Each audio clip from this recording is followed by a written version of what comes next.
We're next. You want the table shot for free. You not even running. You want the table shot for free. BoxingVoice.com. This is why we use the word sensation.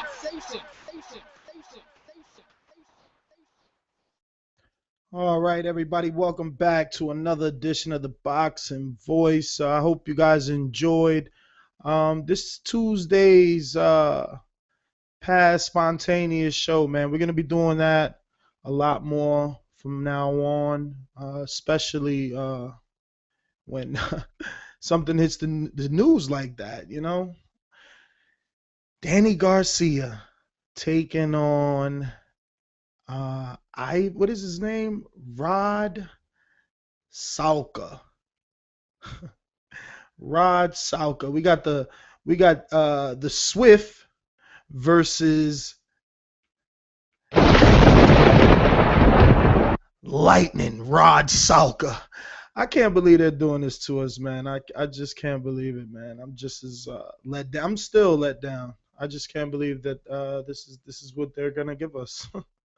Horrible, but whatever, right? Moving on, man. Man, there's so many guys I want to send some thank yous out to. And of course, let you guys know about the Canelo Alvarez glove. We got quite a few people. I'm going to go ahead and mention their names in about a sec. We got Lamberto, David, Stefan, Nick, Tim. All you guys will be, put in the contest for the Saul Canelo Alvarez autograph and signed, the same thing, but glove. So remember, for anybody else that wants to, I'm going to just go ahead and say, though, let me see. Where is it?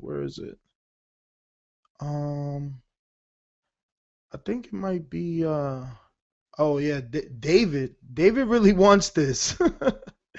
And he made sure that he put himself in there numerous times. So David really wants that. I'm just saying, he wants that glove. So yeah, man. Man, I got this new wall decal here by Muhammad Ali. It says I am the greatest. I actually Instagrammed the picture, man. So studio is looking great. Definitely keeping me in a good vibe, man. That's why I came on Tuesday, man. I wanted to give you guys the opportunity to air it out, and I needed someone to talk to, man, because that was some BS. That was definitely some BS, man. But Garcia Peterson, they're gonna be on the same card. The champion Danny Garcia and title holder Lamont Peterson will appear on the same card in showcase fights, because both these guys are in versus, Rod Salka. I don't know. Just in case you didn't hear Tuesday's shows, right? And we have to talk about this anyway. So Rod Salka, the last time I watched him, he was going life and death with Ricardo Alvarez. And Salka did win that fight. He did win the fight, but it was I think it was a draw or they robbed Salka. The point is, he did not win that Alvarez fight. So you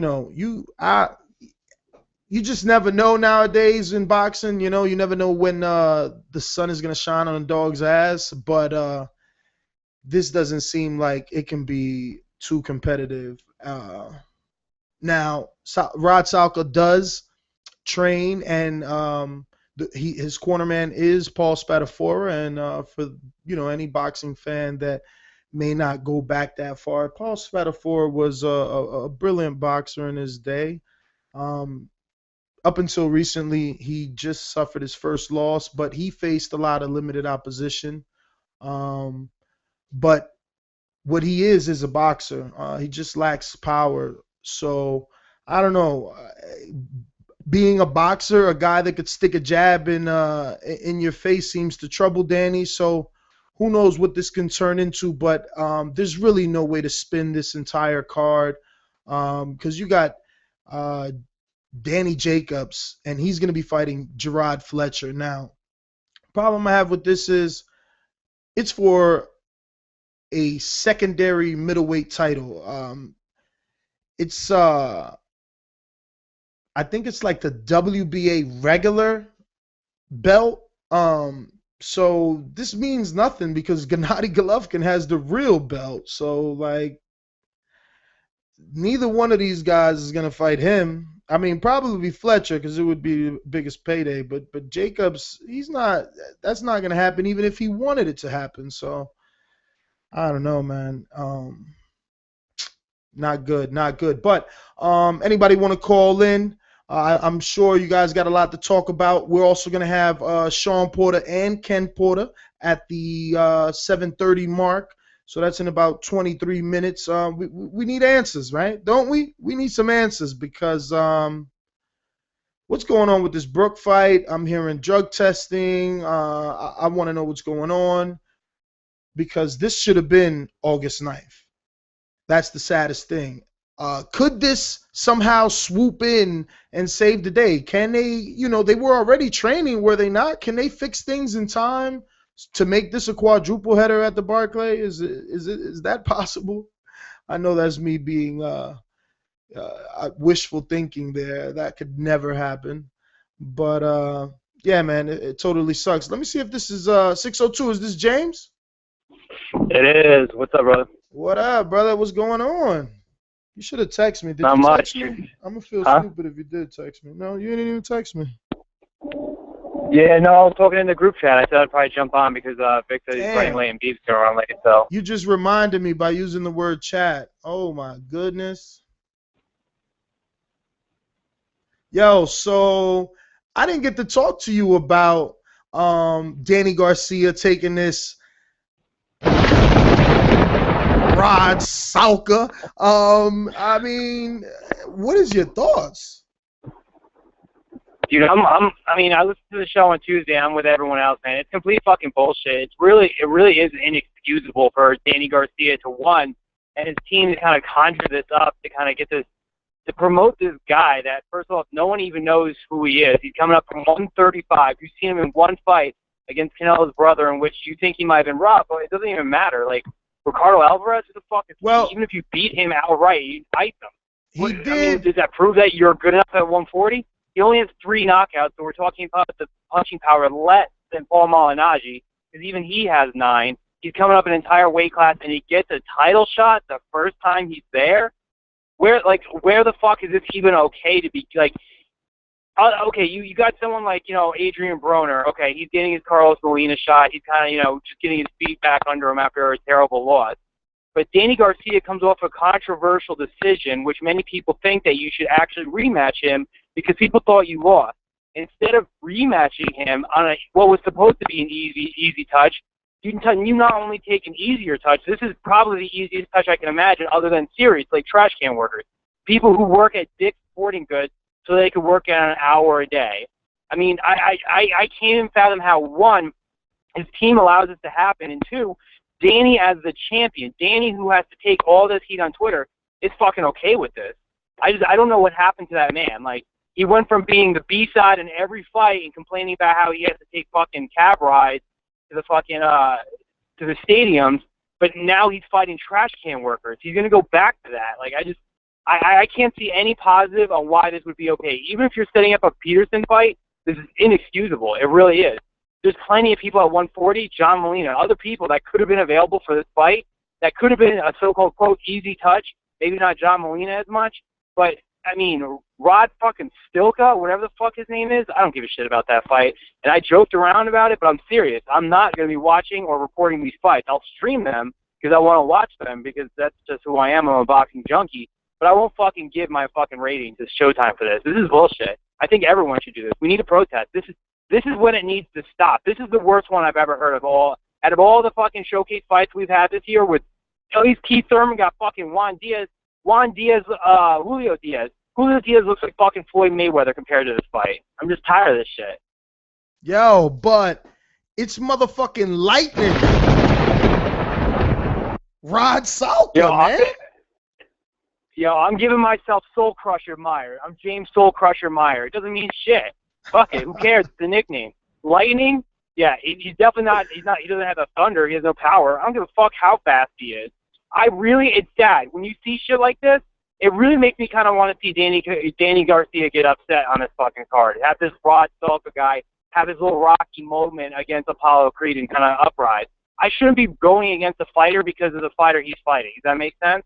I shouldn't be rooting against you because I think your choice of fighters is so fucking low. I want to see that guy knock you out, and he has no punching power.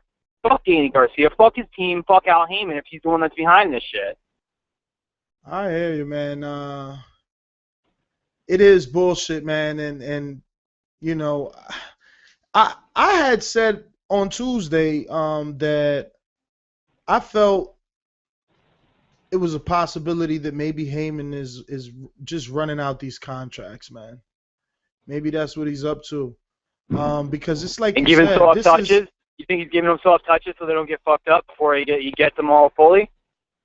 Well, I think he's definitely giving them soft touches to give up those dates that they owe, like however many fights they owe. Like, why would I?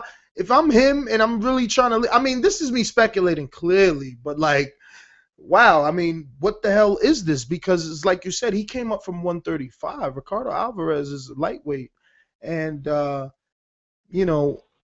this is beyond the soft touch, This is beyond a soft touch. I mean, it's kind of, it's not even the Molina. It's kind of, it is kind of Amir Khan Molina. They plucked the Molina out of 135 and brought him up to 140. So Amir Khan. But he just got iced. At least, honestly, when things like that happen, Amir Khan just got iced by Danny Garcia the fight before that. So they're just trying to get him back into the fighting shape. Whatever. That's at least more understandable than giving this dude that we've never even heard of the championship. And it's not even a one championship. Well, James, champion. This is the most important fucking title in that division. Danny Garcia is that title is, and he's gonna give this to some guy. Why not me? I'll take half of fucking Rod Stilka's whatever the fuck his name is salary. I'll get in there. I'll start fucking doing training camp. I'll make 140. Danny Garcia, let's do this. At least I'll be more credible. Well, James, listen. You know what I'm saying? Listen, the other name that was rumored was Gabriel Tito Becerra. And I'm not saying what would you rather have, but what would you rather have? None. It doesn't have to be an A or B thing. Both are inexcusable. Why does it matter? It's like if you're asking me if you want to fucking piss on my feet or spit in my face, what would I rather have? I don't want either of them. Like, both suck. But I guess at least I know more about Gabriel Becerra than I do about fucking Rod Stilka. Well, Showtime turned Becerra down, and the thing is, you haven't How does heard... Showtime turn him down, but then also Rod isn't turned down? And how does I'm trying to explain it to you. I'm trying to explain it to you, but clearly this card has you that upset. What I'm trying to tell you is they turned Becerra down because Salka was already on, the Broner undercard with Maidana, and he just beat up Alexi Collado or Cachado, something like that. I think it's Collado. On Showbox, I think around April 18th. So he's been on television where Becerra hasn't, he hasn't fought past Broadway boxing. I don't know, I guess, man, but they were both shitty, and I don't understand how Danny Garcia himself doesn't want to fucking at least take a fight that. I mean, like, how can you, I guess if he's okay with it, then he's okay with it. It's him who has to weather the fucking storm, but the amount of shit that camp talks. So wait a minute. Because it sounds like you're being biased to him for taking a soft touch when he didn't get knocked out. Like, it sounds like you would have been okay with him having this fight had he lost by knockout. Yeah, it makes more sense, or there's more of a I don't know what I'm trying to say, but there's more of a reason for that to happen. Now, if you get knocked out, yeah, you take an easy fight to get your feet back into it. You kind of get the swing of things back in the ring. I'm not saying I like that, but I'm saying it's more excusable that way. When you're a world champion and you're just coming off, I guess, a controversial loss or whatever like that, you go back in there and A, rematch, or B, do something great. This isn't fucking great. What this is the good thing that you did is you found, with the hardcore fans, we don't know this guy. You found someone that we don't know. Awesome. Now we got to fucking do research, watch our stupid pixelated YouTube videos, find this dude. I mean, we shit on Herrera, we got to be fucking shitting on this for sure. All right, but now put yourself in his shoes. Heyman comes at him and says, "Look, kid, here's $1 million, and this is your next fight." Putting myself in his shoes, it's easy to say while I'm sitting here driving my little car on the way to my gym, but I mean, realistically, I would like to think that I have more pride and say, when you come out and say you want to fight the best and all this shit, why don't you fucking prove it? I don't understand. Like, he can't be like, oh, I don't want to take that. Can't we get at least someone that's beatable that has a name? Fucking drudge up like a Chop Corley. He already beat him, but drudge someone up like that. That's not fucking difficult. Put in Josecito Lopez with his ass.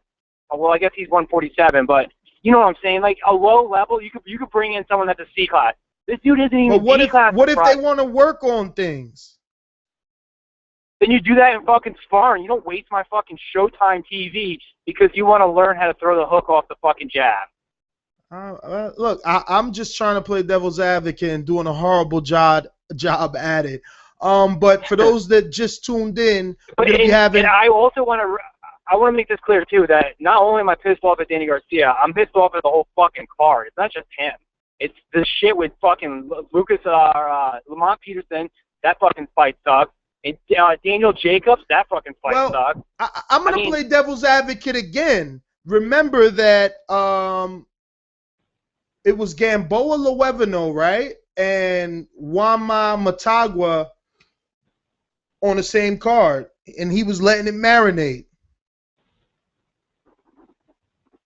I don't give a fuck about marination. That's not my business. I'm not, you know what I mean? Like, I'm just trying to tell you. If he's gonna marinate it for 3 days, that's his fault. I don't give a fuck. I'm just trying to tell you that this happens in this sport. We've seen this already. This is nothing new. Two guys. Look, this is nothing new. Two guys in the light heavyweight division just had this on HBO. This is not new. We never heard of Agnew. But we got him. Just like you never heard of Salta. Agnew had a credible win. What? At least Agnew had a win over Yusef Mack, I think he knocked out. You're reaching. He at least had one. I know, but at least what do we got for Spilko, whatever his fucking name is? I can't even remember his name. Literally, I've said it 15 times. I can't fucking remember this dude's name. But anyway, what do we got for him? He lost a controversial decision to the shitty version of Alvarez. I don't give a fuck. You know what I mean? Like, dude, Danny Jacobs, that fight's bullshit. You could have put Toriano Johnson in him and kind of saved this card. Put fucking Peterson opening up the broadcast, Toriano Johnson versus Danny Jacobs, and the winner gets fucking Quillen. I mean, I don't understand why these fights aren't being made. James, let me segue into something just because you said Toriano Johnson, man. Shout out to Toriano Johnson, man. Good dude. Had a great fight with Curtis Stevens. But guess where Curtis Stevens, Nassam and Dam is going to be on? What network? I don't know. You're drilling me with a question, so I'm going to throw a shot in the dark. Is it Epic? I don't know. That's a pure guess. NBC Sports. I can't believe the Showtime or HBO is not going to take this fucking card. This is crazy. This is a fight. We want fights. This is a fight. That is a good fucking matchup. Curtis Stevens versus motherfucking what's his name again? Shit. And damn. That's gonna be a slugfest. That's gonna be a banger. But the thing is, Curtis Stevens, you know, before he gets tired, he's tight. So if he could take this guy's power, they're gonna be banging all night in that ring until, you know, Stevens gets tired and looks like he did in the Toriano Johnson fight. Unless, you know, that left hook, unless he could put him to sleep. Because we seen them get up and up and up and up. But that fight is going to be on NBC Sports Network. So shout out to them for picking it up. And this will probably be the biggest fight that they've had. I know they had Judah on there a couple times in Adamic. But I don't know, man. This might be the biggest fight. I don't know. Wasn't it Judah Vernon Paris on that? Or was that ESPN? Yeah. No. Vernon Paris, Judah. I think that was ESPN. Oh.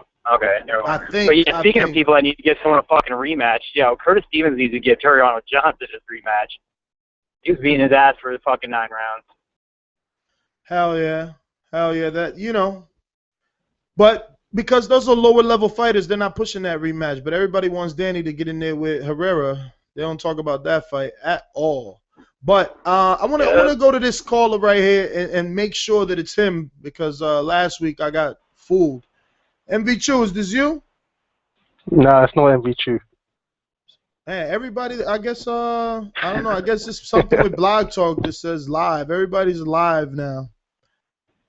What's up? Who's this? It's Ari Gold. Oh, Ari, what up, brother? What's up, man? Chilling. I had to call in, man. I can't believe this shit, man. I'm not gonna lie, man. I thought it was a joke. What? Wait, hold on. You're telling me you mad that Danny Garcia's gonna face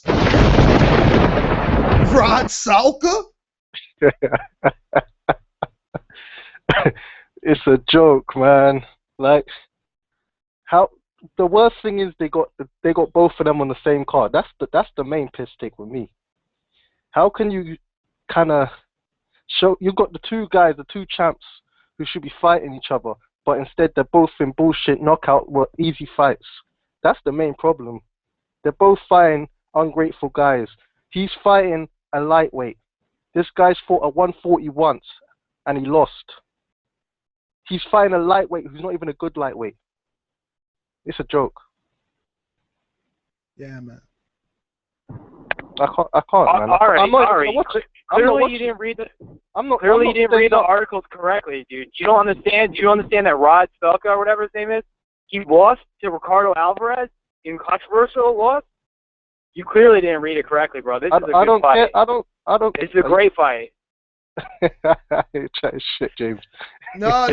You know what he's doing, Ari? That's what Golden Boy put out. That's what they put out in their press release. I didn't even read it. I just heard the bullshit. I'm not reading it. I don't wanna read what they're gonna try to sell me, cause I ain't staying up. I'm not watching it live. I'm not staying up until like 5 AM to watch that shit. No way. I'll go out on a Saturday. I don't go out on Saturdays a lot because of boxing, but I'm going out that Saturday. I'll tell you that right now. That's a bad. Or you don't need to read it, bro. You don't need to read it. I'll write you 5 paragraphs of lies tonight that are more entertaining than what you'll read in that paper. And this Heyman shit, I was backing him before, but I can't, man. He ain't doing enough. He ain't doing it. Heyman he ain't giving us anything we want. Ever since Garcia and Matisse, he hasn't given us really anything we want. Now, Ari, let me ask you the $1 million question. And we got 6 minutes before we get Shawn and Ken Porter on to discuss some Brook topics there. Yeah. But Ari, and I wanna quickly talk about Porter after as well. But go on. I want to ask you picking the schedule for the next 6 months. Give me what Heyman would have to give you in order to save this year in your eyes, for you to stay a Heyman backer. I don't know, man. Mayweather Maidana rematch. 1. Porter Furman, or whoever wins out Porter Brook Furman. 2. I want versus Furman. I can't even think, man. Come on, there's a good one out there. There's a good one out there. Someone calls in every week and asks for that fight, and it's a great fight. I don't know what you're talking about, you know. Garcia Brona. That ain't gonna happen. I know that ain't gonna happen. But I'm asking you. I'm asking you. What does he have to give you? Garcia Peterson. I'd rather see Garcia Peterson. But I'm asking you, what does Heyman have to give you to keep you as a Heyman supporter? No, I'm not on this supporting shit. You know, I can't do that shit, like that bias shit. I'm just saying, I was liking. I wouldn't even like it. I'll say he was doing alright. Well, I'm not on that support. I'm only using that word. I'm only using that word because you came on and said you was backing Heyman. No, I never said backing. I said I can't do this Heyman shit. No. Wait. James, what did he say when he came on? What do you mean? He said that he can't take this shit? What are you talking about? when he said, I think he said I was all for this Heyman shit, but not anymore. He ain't working. It ain't working. Yeah, that's what he said. Ari, you going back on what you said? Come on, Ari. It's on audio, Ari. Don't do this. Don't do this. Whatever, man. Whatever, man. You're laughing because you're busted, bro. I just can't remember, man. I'm not gonna lie. I can't remember. But yo, I got the power of lightning Rod Salka. I'm telling you. Hey, but let's not change the subject, man. Let's stick to the fights. What I'm saying is I want to see the good fights, and he ain't giving us a good fight. This card's terrible. Like Jacobs, we should be getting Jacobs Quillen. I thought that's what they've been warming up. Now Jacobs is fighting some guy, Fletcher. Fletcher ain't good. I'm telling you right now, Fletcher ain't good. He got knocked out by Billy Joe Saunders in 2 rounds. This guy ain't done nothing. Jacobs is about to pick up an easy paper belt. They're going to avoid the Quillen fight even longer. They're going to milk him now with the paper belt, pretend he's some great champ. This is terrible. All round. The card is terrible. I'm not watching it. They're knockovers. All three of them are showcase knockover jobs. And Oscar De La Hoya's chatting shit as well. But anyway, I want to go on to Porter quickly. You still there? Yeah, I'm here. Make sure when you speak to Porter, ask him what's going on at Brook, and they're going to try to deflect on the Brook, but I'll tell you now, Hearn signed the deal. Hearn and Brook are waiting. I'm not really a Brook fan, but Brook's in camp. He's training, and ask Brook about ask Porter about the drug testing, because since he signed up with Conti, he's a different fighter. I'll just say that. I won't say any more. I'll just say that. I'm not gonna go around accusing guys. I'm just gonna say he's a different fighter. Oh man. Okay. Hey. Okay, James. Remind me. I mean, I was gonna bring up the testing anyway because UK personnel on Twitter. Jesus Christ. UK personnel, you're like borderline troll, my friend. Yo, if I don't answer him, he stalks me. People mention me in their comments, and he thinks I said it. And it's like guns blazing. I don't get this guy. But Ari, I am gonna ask about the drug testing. I wanna know what's going on because I seen the article that Hearn did with Ring TV. He said everything is signed except for the POS from the IBF. So I want to know what's going on. Yep.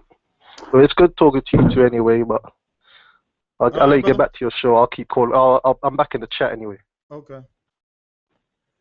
Yeah, man, James, man. So we were talking Nindam, Stevenson, or anything else that's on your mind, brother? The only thing that's been on my line all week is how bullshit the fucking Danny Garcia shit is, man. I keep saying it's him, man. He's just my scapegoat because he's a fucking headline for this fight, but I don't know, man. I'm furious about this shit, but whatever, I guess. There's nothing we can do about it now except for protest, and that's what I will be doing. #TeamStream. Yo, I don't know, but I think that's what are your fucking thoughts on it? I mean, Dave's your boy and all, but let's be real. I mean, I know you said that you weren't happy about it, but we're like, I guess if you weren't gonna pick Rod, who do you think he would be? Like, if you were gonna give him a soft touch, who would you want to give him to? Someone that you know, someone that's credible, a soft touch that you would know. Like you said, when you wanted him to move up to 147, you brought up Louis Collazo, which would have been a good fight.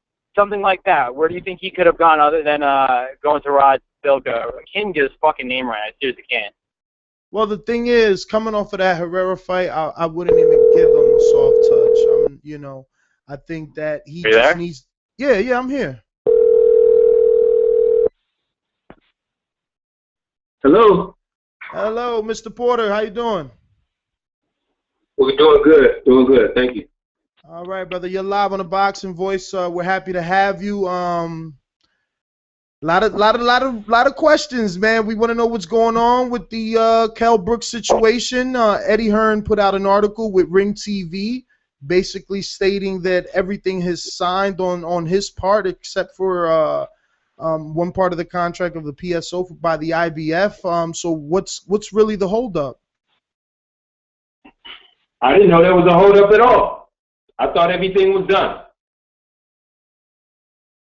But Saturday night, when you seen or came back home and watched the fights on television, you noticed that your son's name was no longer on the August 9th card at the Barclays Center, and instead it was Danny Lamont and Daniel Jacobs, all in very, very soft fights. Well, initially when I was at the fights, I was receiving a lot of text messages telling me that there was an announcement going on the telecast and we weren't on the show. So I asked the question, what's going on? What's the problem? and I was told that they hadn't received the contract back from the other side. So when I was asked about it, I said they need to sign a contract so we can get this date. And then immediately after that, everybody put a rush on signing contracts, and then after that, everybody put a rush on us signing the contract. As far as I know, everything has been signed and we're ready to roll. So you're saying that your side has signed. There's nothing that needs to be done on your part between you and your son. You've taken care of your part. Oh yes, absolutely. So what is the date for this fight? Because it's no longer on August 9th. We don't have a date. We don't have a date. On the contract, it says the date will be determined. It hadn't been determined yet. Now, don't you guys have only until September, I believe, 6th or 10th to get this done? Yeah, they have to get it done by then. 10th. And if you guys don't fight Brook, will they intend to strip you? Why wouldn't we fight? Well, if you don't have a date. We have every intention to fight. We signed a contract. Now, all right, so let's switch gears a little bit, but it's definitely going to stay on some uncomfortable questioning because now all of a sudden, you of course with social media being as big as it is, the minute that Eddie Hearn put out that his side was signed and everyone seen that you guys weren't on August 9th, questions arose, and now people are insisting that Shawn does anti-doping testing. There's rumors that, well, not rumors, but people are just basically saying he's never looked this good until he got with Conti.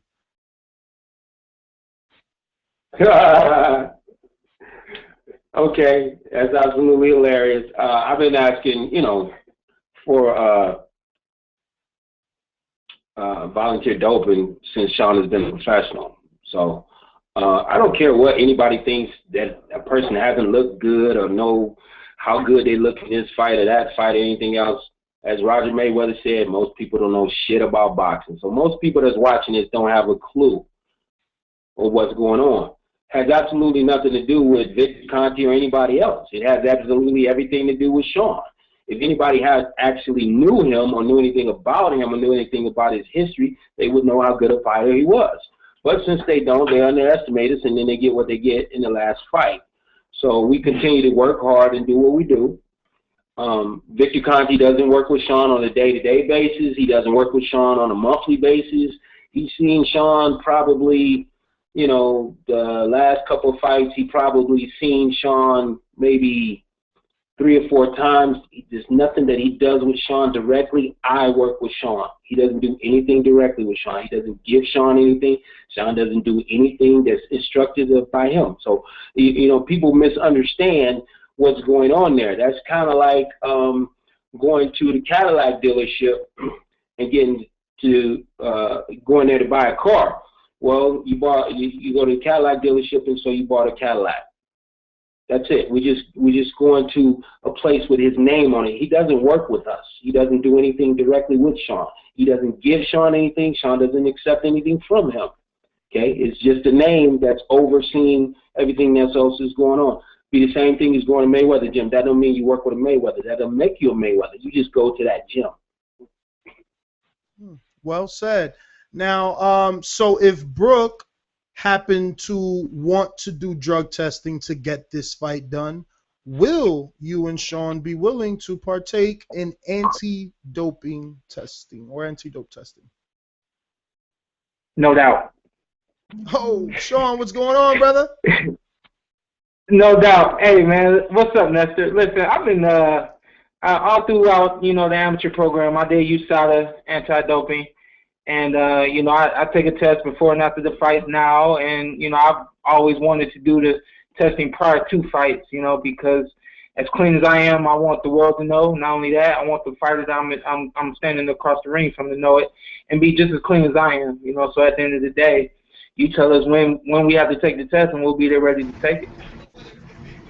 Now, Shawn, I mean, I would, if I were you, I would take this as a form of flattery. I mean, because clearly, no doubt, yeah,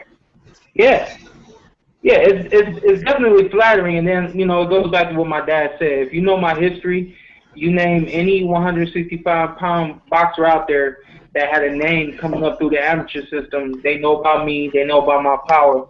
And, after this fight with Paulie Malignaggi, I actually got calls from guys that I knew back in the amateurs, and they're like, man, the public is going crazy. They just don't know this. Now, I've been seeing you got guys out since you was 14, so no disrespect to anyone out there, but I've been leaning people for a very long time. I know how to do it. And, coming down to 147 pounds was just only a matter of time before we started doing it. And, I'm comfortable making the weight now. I feel like, coming back to the fight, rehydrated and all that, the power will be there, and, Kell Brooks in for it on whatever day we have.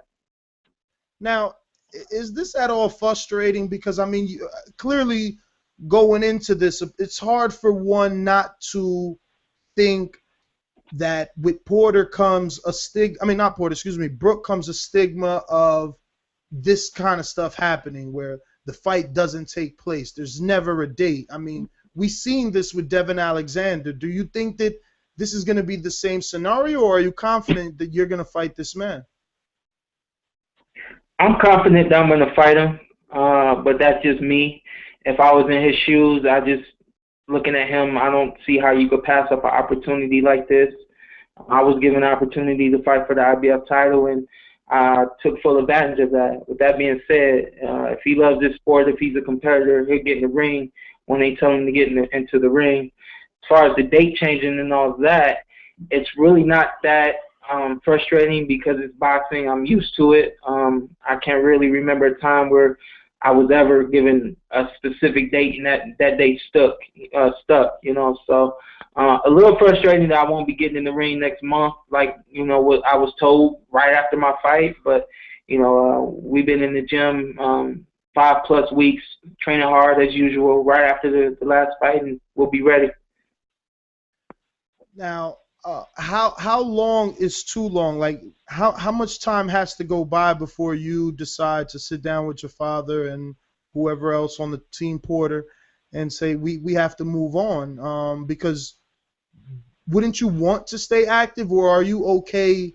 Do you feel you're a big enough name now where you can just fight 2 times a year like most fighters? No, that's not it doesn't satisfy me to fight 2 times a year. My favorite part, and the reason why I work so hard, is so I can get in the ring and perform. With that being said, my dad handles everything accordingly, and he works in close contact with Al Heyman. And the two of them, they will figure out when they're going to do the fight and where they're going to do the fight, and we'll do it. If anything comes up, my dad and I, we don't sit down twiddling our thumbs. We will continue to move forward and have our fight whenever that fight is. And if anything happens with Kell Brooks, we'll push him to the side and we'll keep it moving. Now, tell me, how did you feel Saturday night when, because I'm sure you received text messages as well as your dad, right? I mean, everybody was expecting you to fight August 9th. Yeah, I got screenshots of the TV and all that kind of stuff. It was kind of funny, but, while we were there, we're hearing a few rumors. I had done a few interviews with Showtime, so we started to hear that the date might be changed. And then, of course, when that came on TV, that made it official to us, But, again, like I said, my dad he works very closely with Al Heyman. He calls up Al. Al says, yeah, we're going to have to move the date, and we'll figure it out, and we'll make it work. So that's where we're at with it now. Now, given that you were supposed to fight in August, let's cross our fingers, hope that you could get it done late August, early September. Is there time physically for another fight for you? We look at not only winning fights, we look at winning them in spectacular form, and we win this fight in spectacular form. That means we come out healthy. And as long as we're healthy, we'll be going again. And who would you desire to get in the ring with? I'm not sure. I think at this point you look at handling your mandatory, and after that you look at the next big thing. And I think at this point, with the name that I am starting to build and and the reputation that I'm starting to build. A guy like me, I think, it's only rightful that I look for someone to unify a title with. Well, when news first broke that, this fight wasn't going to happen, or rather, when Showtime aired that August 9th card without your name, everyone immediately thought that you pulled out the fight because of a possible Mayweather fight. You, in all those texts that you got, anything like that happen? You know how you deny something with a smile, as if you say, nah, really? So that was kind of the feeling that I had.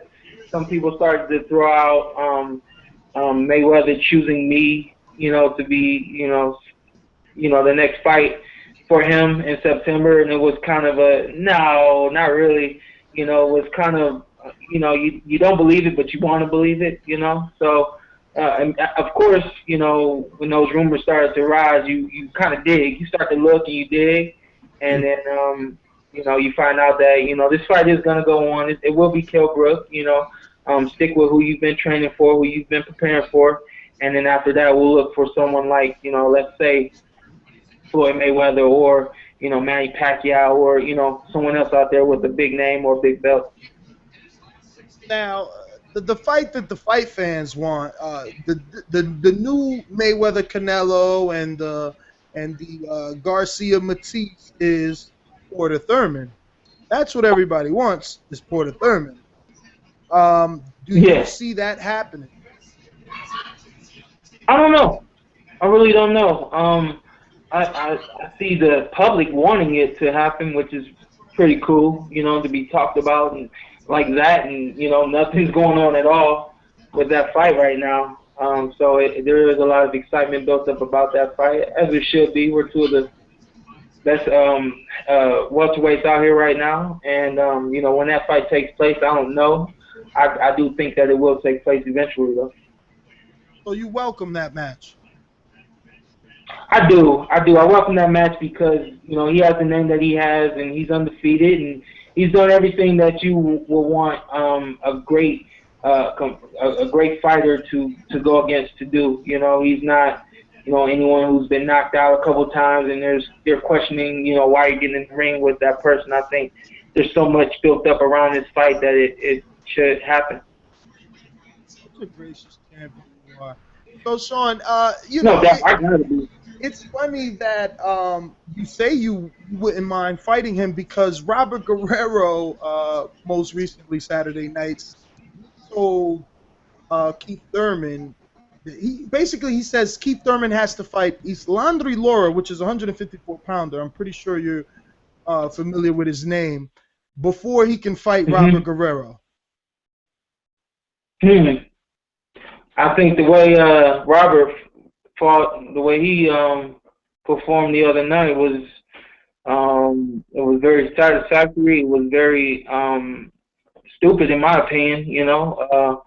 The eye that he had after that fight just should never happen to you as a professional, especially if you're demanding someone else fight someone before they fight you. Standing there and fight good and show that you should be someone that can demand a fight, So basically you're saying he shouldn't have got beaten up, well, not beaten up, but, get a black eye by an unknown fighter? Oh, yeah, that should never happen. And then, after a performance like that, you should never say, hey, you got to stand in line to fight me. You don't have that right anymore. Now, is that a matchup that you would like? I haven't thought about that fight in a while. Honestly, it was a point where he, initially moved up to 47. He was like, oh, someone I could fight. But, he took his loss to Floyd, and then, we've done what we've done recently. And, he kind of, for me, was put into the background. But, again, I'm the fighter, not the businessman. I handle the athletic side, and my dad handles the business side. And, whoever he tells me we should go after, that's what we'll go after. So he's lost the luster, is what you're saying? I think so. Yeah. Okay. Well, that's it for me, Shawn. Man, you've answered everything that the people wanted. You're willing to do drug testing for this fight, right? for this Brook fight, All if day that long. happens to be an issue. If they happen to bring it up and holding up this fight is going to be that, you're willing to do it. Yeah, we'll laugh in their face. Yeah. Yeah. Right. My dad is here, and you know he wants to give a little bit more insight to the business side, the contract, and all that good stuff for the fight. All right, bring him back on. Contract. Hey, Nestor. Yo.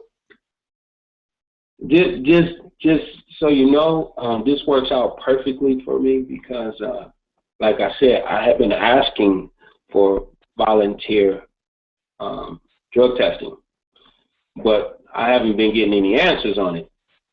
So, you know, again, perfect situation when somebody else says, hey, we want to make them take a drug test. Okay, I've been trying to get that, buddy.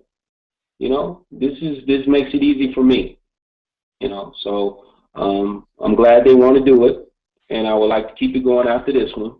You know, and you know, as we move forward and continue to work hard, and any questions that I ask, we'll get them answered in the ring. But you know, as far as the drug testing part of it, before and after the fight, we always take tests. But the volunteer anti-drug agency is something that Shawn is used to. He's done that since he was in high school. They come to your house. They come to the movies. They come to church. Anywhere you at, they'll come, and that's fine. So we're looking forward to that, and looking forward to this fight. But you know, I don't want to be looking like another 2 weeks from now and not have a date. So they're gonna have to make something happen real soon, because at that point, then I will be saying, you know, let's look to fight somebody else, because this guy doesn't want to do it. Now, Ken, I mean, as far as the doping testing goes, how does that make you feel? Because, I mean, as a trainer, I would assume that you feel that, yes, your work is paying off.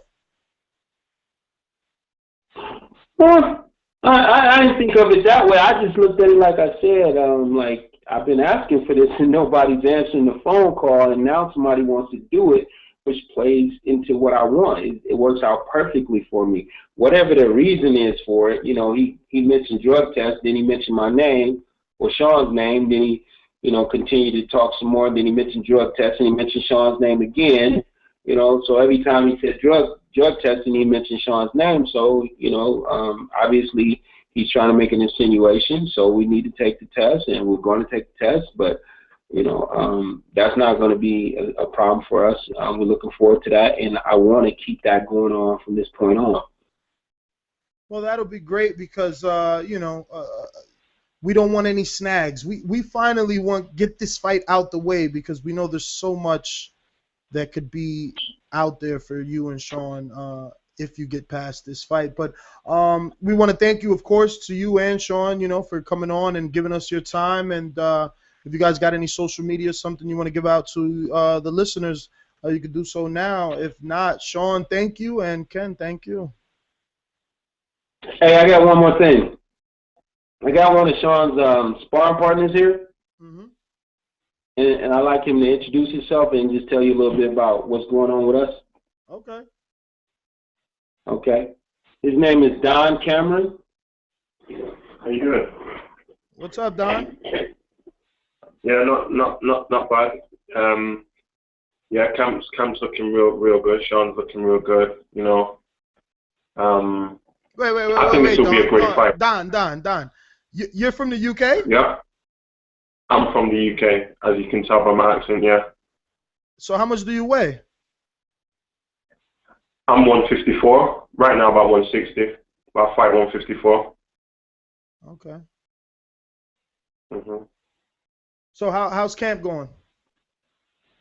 Camp's going tremendous. I think it was Tuesday already. Shawn did 12 with 4 different bodies and looked tremendous. So, you know, Don, today, Don, yeah. This is more of a loose show, so mind me if I interrupt, but I want to get to the nitty-gritty here. Is the power real? Okay.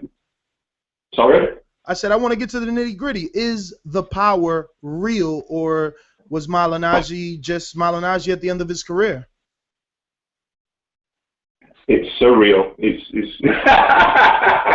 he's a beast. He's you know, like to get up close. It's different watching fights on TV. To get up close and personal visual is like, I think is a blessing, because the weight, you don't see many people banging with that power at this weight category, and it showed in the Paulie Malignaggi fight. Like Paulie Malignaggi even was on Sky Sports, and he even said it himself. Like, you know, he was throwing up after it and stuff, and like, he's got tremendous power, and he wished him well, because he didn't want to go out like that, you know.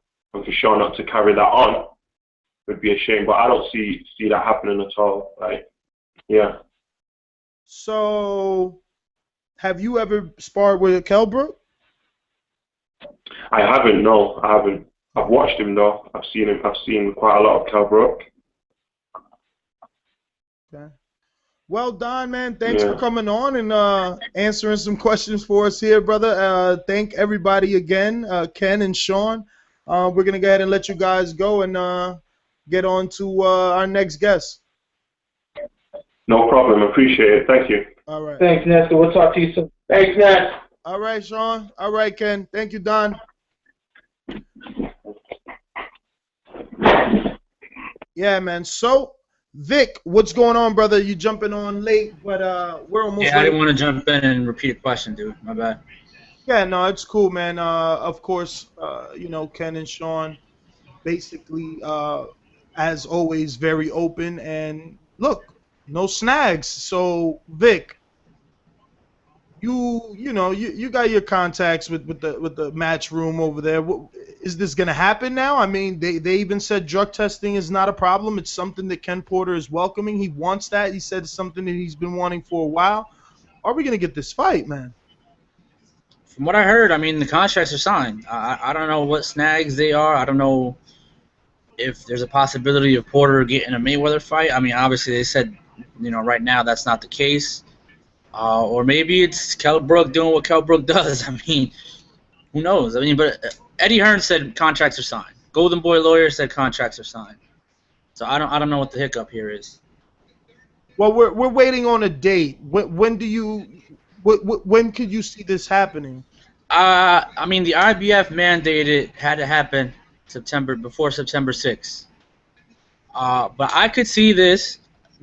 I could see this falling on the Mayweather fight if he fights on September 13th as the co-main event. Yeah, and I could see the IBF pushing back a week to have their belt showcased on the biggest platform.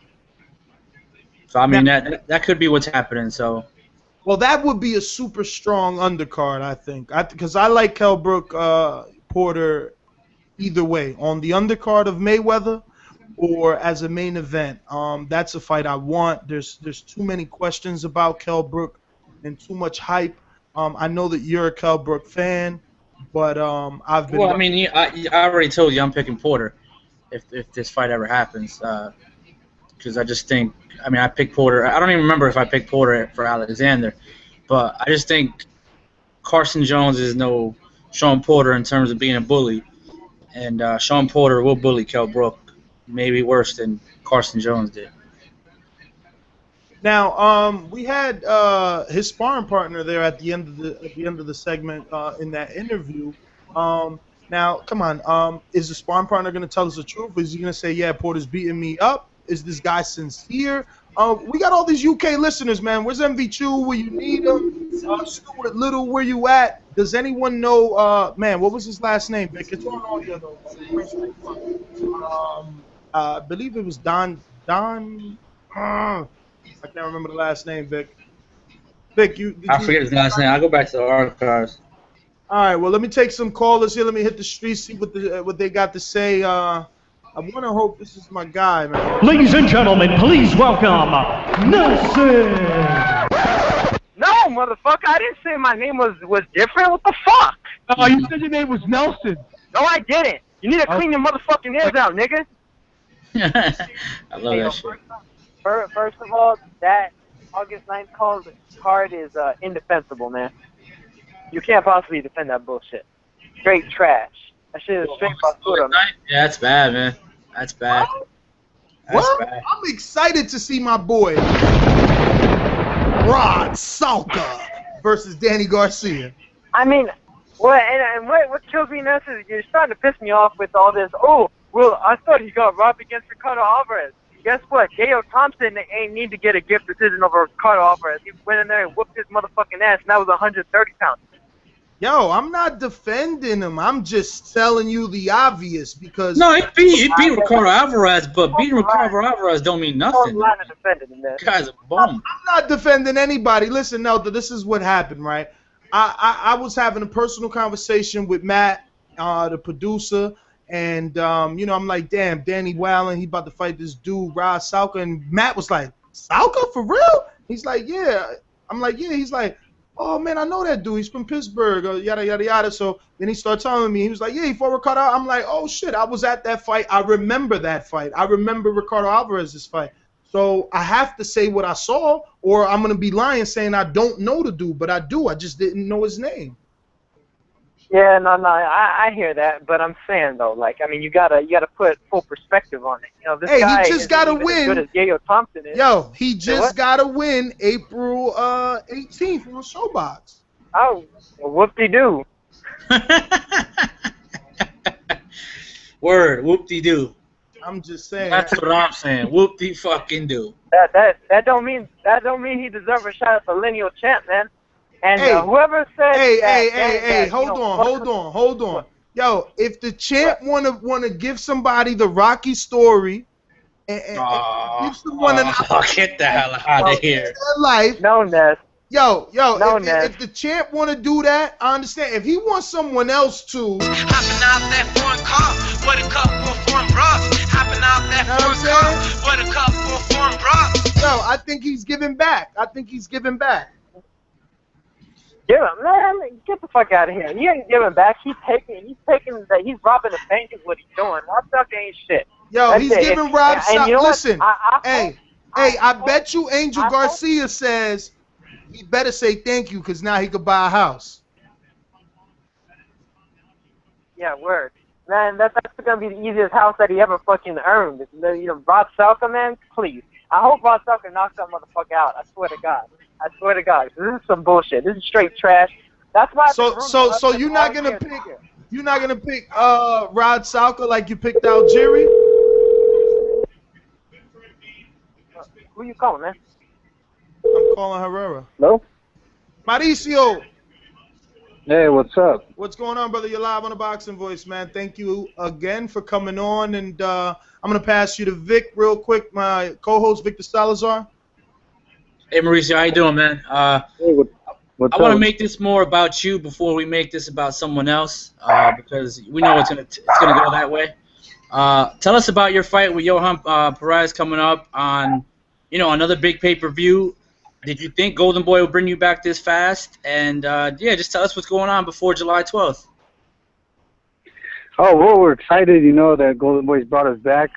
We're signed with Golden Boy, so giving us another shot at interim title at WBA, which that's all good. That's exciting, and I'm happy that I got a fight right away, and finally get to continue on with my career, and hope that a lot of people that saw me the last time get to see me again, and I get to put on a good show July 12th.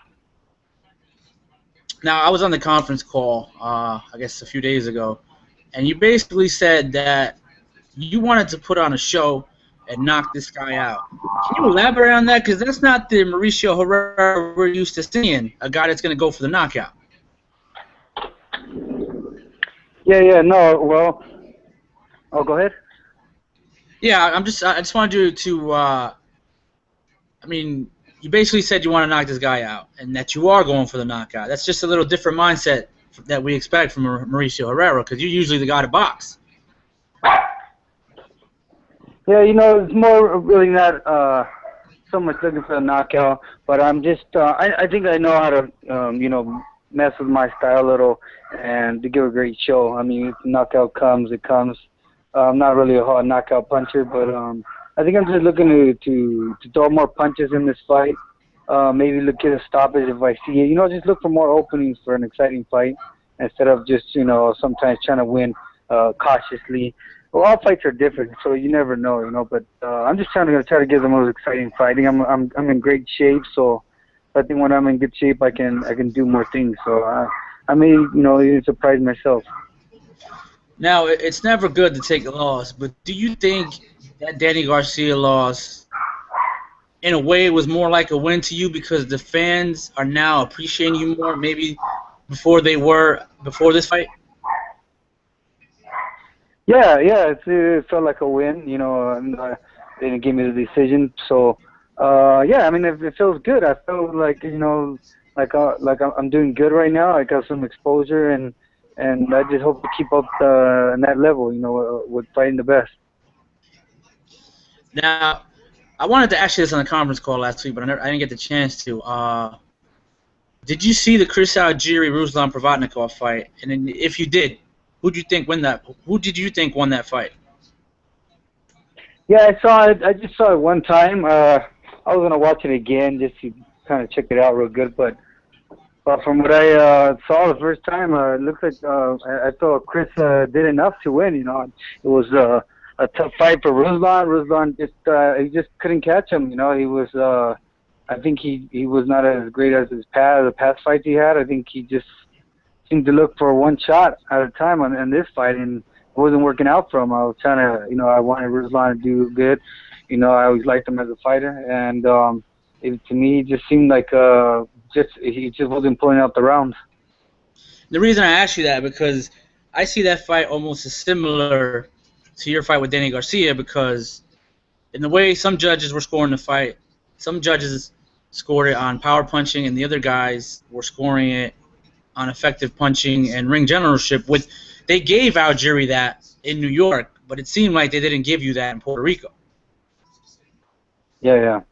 Well, I don't know how the judges are judging it between what they give for so many shots for one power shot, but I thought Chris threw enough punches to pull him out. I mean, they weren't hard shots, but he was landing more shots, and Ruslan wasn't landing too much, even if he had power shots.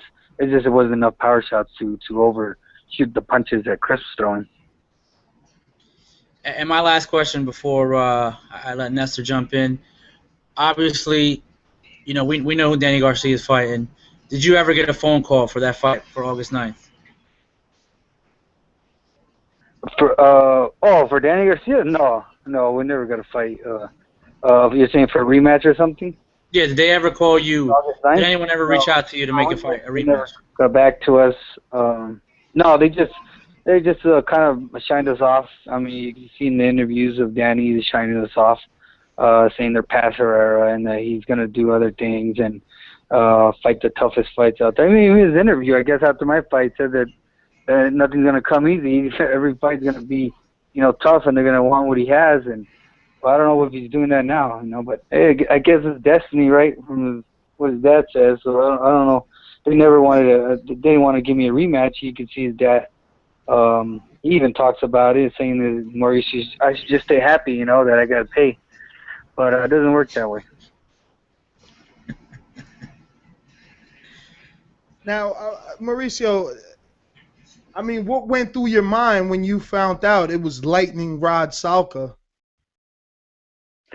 Well, I was unfocused on Johan right now, but when they told me about that, or I read about it actually, what came to mind was just kind of made me laugh and think, oh man, this guy, come on. He was saying that he was going to move on in 147, and he was struggling with 140, and now he's fighting this guy, and I don't even think he's in the top 10 or something. I think he's ranked pretty low. But I guess I was a tune-up gone wrong, and he needs another tune-up, to feel good about himself. So I don't know what he's going to do, but hey, he's the champ. He shouldn't even fight the top. I mean, there's a lot of guys up there with belts. I mean, I would try to collect all the belts at 140 and take off from there, but I guess he has other plans. Have you lost? Those are my belts, by the way. Those are your belts? Yeah, he's not even doing right by him either. Have you lost respect for him? Yeah, a little bit, because he came up pretty hard, to be on top. But when you're on top, you have a belt, and you're the world champion. I mean, it's not easy. It ain't easy. Once you're on top, you got to fight everybody and be tough. And he's not doing that. I mean, he's his own person. He can say what he wants, and he has a decision on who he wants to fight. And come on, he can fight better guys than that. He can fight the top guys. That's what it's about. I mean, I don't know why he's going backwards. He can go up and fight somebody else that has a title. Yeah. I mean, look, everything you're saying is absolutely true. I don't think anyone's excited about this entire card, but we are excited to see you fight. I mean, how's it feel for you? Because I mean, this is going to be on the pay-per-view undercard. Oh, sorry about that. Go ahead. Oh, so you're the guy with the dog. I thought it was my co-host. No, and my dog trying to get away from them and following me. But no, you were saying what? I was asking, how does it feel to be on this big undercard? You know, you're on Canelo's undercard. It feels good. I mean, I'm excited again. You know, like when I fought Danny, I was excited, and you know they brought me back for this Canelo undercard. And yeah, I'm not the co-main or anything like that, but I'm still excited to get back in the ring and fight. And you know, I've been reading a lot of comments about me, and I just want to do right by the fans and show them that I am a guy that's up to the top, and I can hang up there and give a lot of people rough times and pull out some wins. And I'm gonna try to give them an exciting fight. You know, I just want to show off to the fans. You could say a little bit for this fight, and I'm not saying Joanne's gonna be easy, but we're training hard for them, and that's the reason we're training hard, because we don't want it to be tough in there. But I think I'm gonna give a great show, and people are gonna see more and learn more about me. Yeah, man, I'm excited for this fight. You are one of the guys that is officially signed to Golden Boy, right? Because last time we had you was when you allegedly just signed. So you are officially a Golden Boy fighter, Al Heyman advised fighter, right? No, just Golden Boy. Nothing to do with Al Heyman. Okay. Yeah, so just Golden Boy just talks to. They just get in contact with me or my manager, which really I have the last say, and then they bring us up fighters, and then we choose who we want to fight. We just bring up to like two or three names. That's just kind of how it works. What were the other two names outside of Johan Perez? Well, what they wanted to do is they wanted me to take Guerrero for that fight he just had, or Johan for the WBA interim title, and then they asked if I pull that out, that they'll give me it'll be a mandatory, or maybe get a shot for the WBA. So I thought with Guerrero, that was a 147. I think they wanted me to go, and I thought 140 where I'm at. I wanted to get a title at 140, so I chose to fight Johan for a WBA interim at 140, and then get a shot at a world title at 140. And that's where we're at now.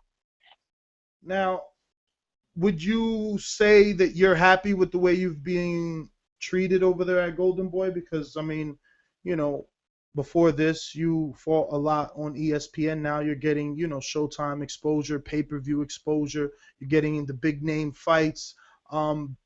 Is it as good as it seems for us, looking on the outside, looking in? Are you happy? Yeah, I'm happy. I mean, so far so good. They've been treating us nice.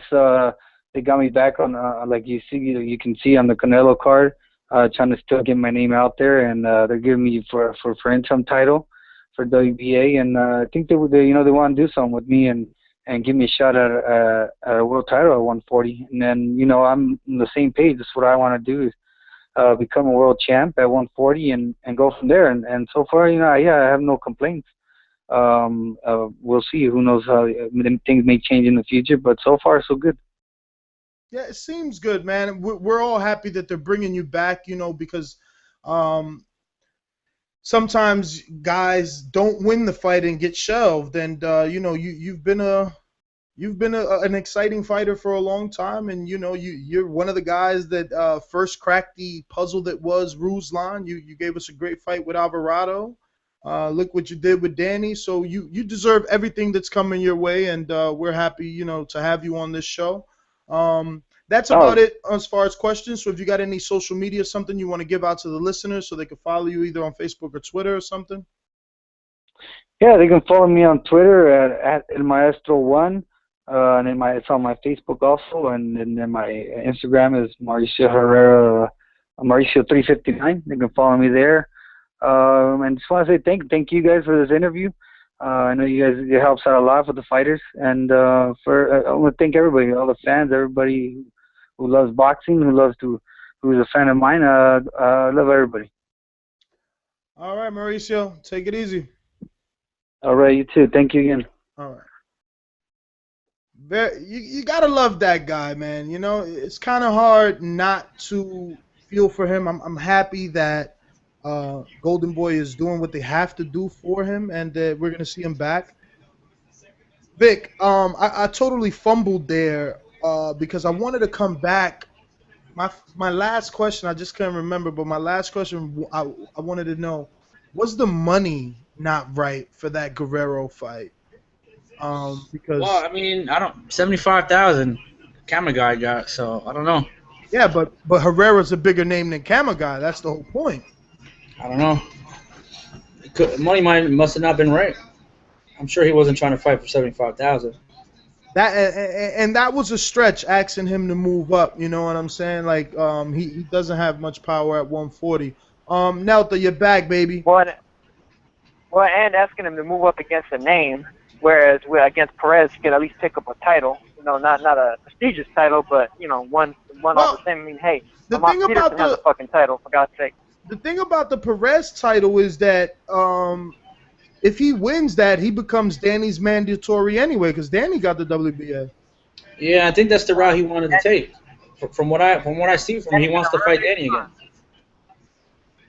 Well, that's if Danny sticks around, you know, like Mauricio joked. Yeah, hold on. Well, as soon as Herrera beats Johan Perez's ass, I'm sure, you know, and Danny takes care of Mr. Lightning Rod, I'm sure he's gonna probably, you know, have trouble making 140 again. All of a sudden, he's gonna be taking a few too many trips to fucking Cold Stone Creamery and shit. When Danny takes care of who? Mr. Lightning Rod. Yeah, we got to get Rod on the show, man. Oh, Rod I'm already working on that. Rod Soccer, the God, yo. I'm already working on that. Man, that's some dumb shit though, man. Herrera is getting screwed over here, and you know anybody that says that he isn't is a fucking fool, because that's just all about what it is. You know, boxing is you're supposed to have at least a little bit of pride in what you do. You know, so passing over somebody like Herrera and not to mention about like 10 or 20 other guys who are better than Rod Stalka to fight that dude, man, that's ridiculous. But were you guys gonna get to Gamboa and Crawford? Yeah, we're gonna get there. We got a bunch of time. You want to talk about it? Yeah, for sure, man. I'm taking Crawford with this. I think he's just, you know, too skilled, too smart for Gamboa. Gamboa is a guy that if he doesn't blow you out within the first 3 or 4 rounds, he tries to do that amateur pot shot he has. And I don't think he's going to be able to blow out Crawford, because he's not going to be able to physically overwhelm him the way he did other guys. And people need to look out for that undercard. The undercard's getting slept on. Jose Uzcategui versus Matt Korobov. That's going to be a brutal war, man. Those guys are both heavy-handed dudes, so they're going to call bombs. I agree. They're trying to build up that Korobov guy to fight Gennady. Well, he might be in trouble. He might be in trouble in this one. I think it's gonna be a good fight. That guy's no pushover. Korobov has been like not really progressing very well since they first debuted. I mean, I remember seeing him on Kelly Pavlik's undercards like 5 years ago, man, and he hasn't done shit since. So, I mean, he really hasn't been, you know, progressing as a pro that much. I think he was too used to that amateur style, just being able to physically, you know, demolish guys. But I don't think he's gonna be able to do that to Uzcategui. Thinking Uzcategui's gonna knock him out. That guy has way too much power to just be standing in front of him trying to trade with him. Yeah, I'm going Crawford too. I told y'all that long time ago. Yeah, Gamboa's days of just blowing guys out, I think, are pretty much over. At least against somebody like Crawford. You know, this is a big step up for Gamboa. He hasn't fought anybody this good in years. When's the last time he got a knockdown? Did he knock Darley down? Nah, I don't think so. Well, you know, he knocked down Jorge Solis all those times, but Solis isn't on the level of Crawford. Gamboa was good back in the day, man, when him and Lopez were supposed to fight. He's still good, but he's already outgrown his prime divisions. He didn't even get enough fights. Maybe if he would have got enough fights at them divisions, he probably would have still been there because he would have been more active. But all the layoff and well, stuff. To be honest with you, I mean, against most anybody else at lightweight, I'd still pick Gamboa over him. Because Gamboa is just a good, he's a really good fighter. He's got the talent that can transcend weight to a certain degree. Mostly but anybody at lightweight, you won't pick him over Garcia. Mikey? Yeah. That's a tough one. I think I'd probably favor Gamboa over Garcia. Man, you know you fucking lying. You know you lying with that soft-ass chin Gamboa got and all that power Mikey got. Man, stop lying to yourself. And you know who else he won't beat? You know who else he won't beat? He won't beat Vasquez either. I don't know if anyone beats Vasquez at 135. I think so. Stop saying. Well, Nelta, excuse me for holding on to your every word. You the one said if it wasn't Crawford, I'd pick him over anybody in the division. I said I'd pick him over almost anybody in the division. Almost sounds like a lot of people now that I'm naming names. I'd take him over Abril. Man, don't sleep on Abril. You seen what he did to Rios? Yeah, he hugged him. No. You know what he did to Rios? You know what he did to Rios? He handled Gamboa's light work because Gamboa didn't get in the fucking ring. We all seen Abril beat the shit out of Rios. I'll give you that, but Abril isn't even that good, man. He was freaking grabbing on to what's his name, Bogary, the whole time. Man, he was pot shotting the shit out of Bogare. He was pot shotting the shit out of Bogare. Get out of here. Nah, man, Bogare is the dude, man. He's got that lion. He's got that.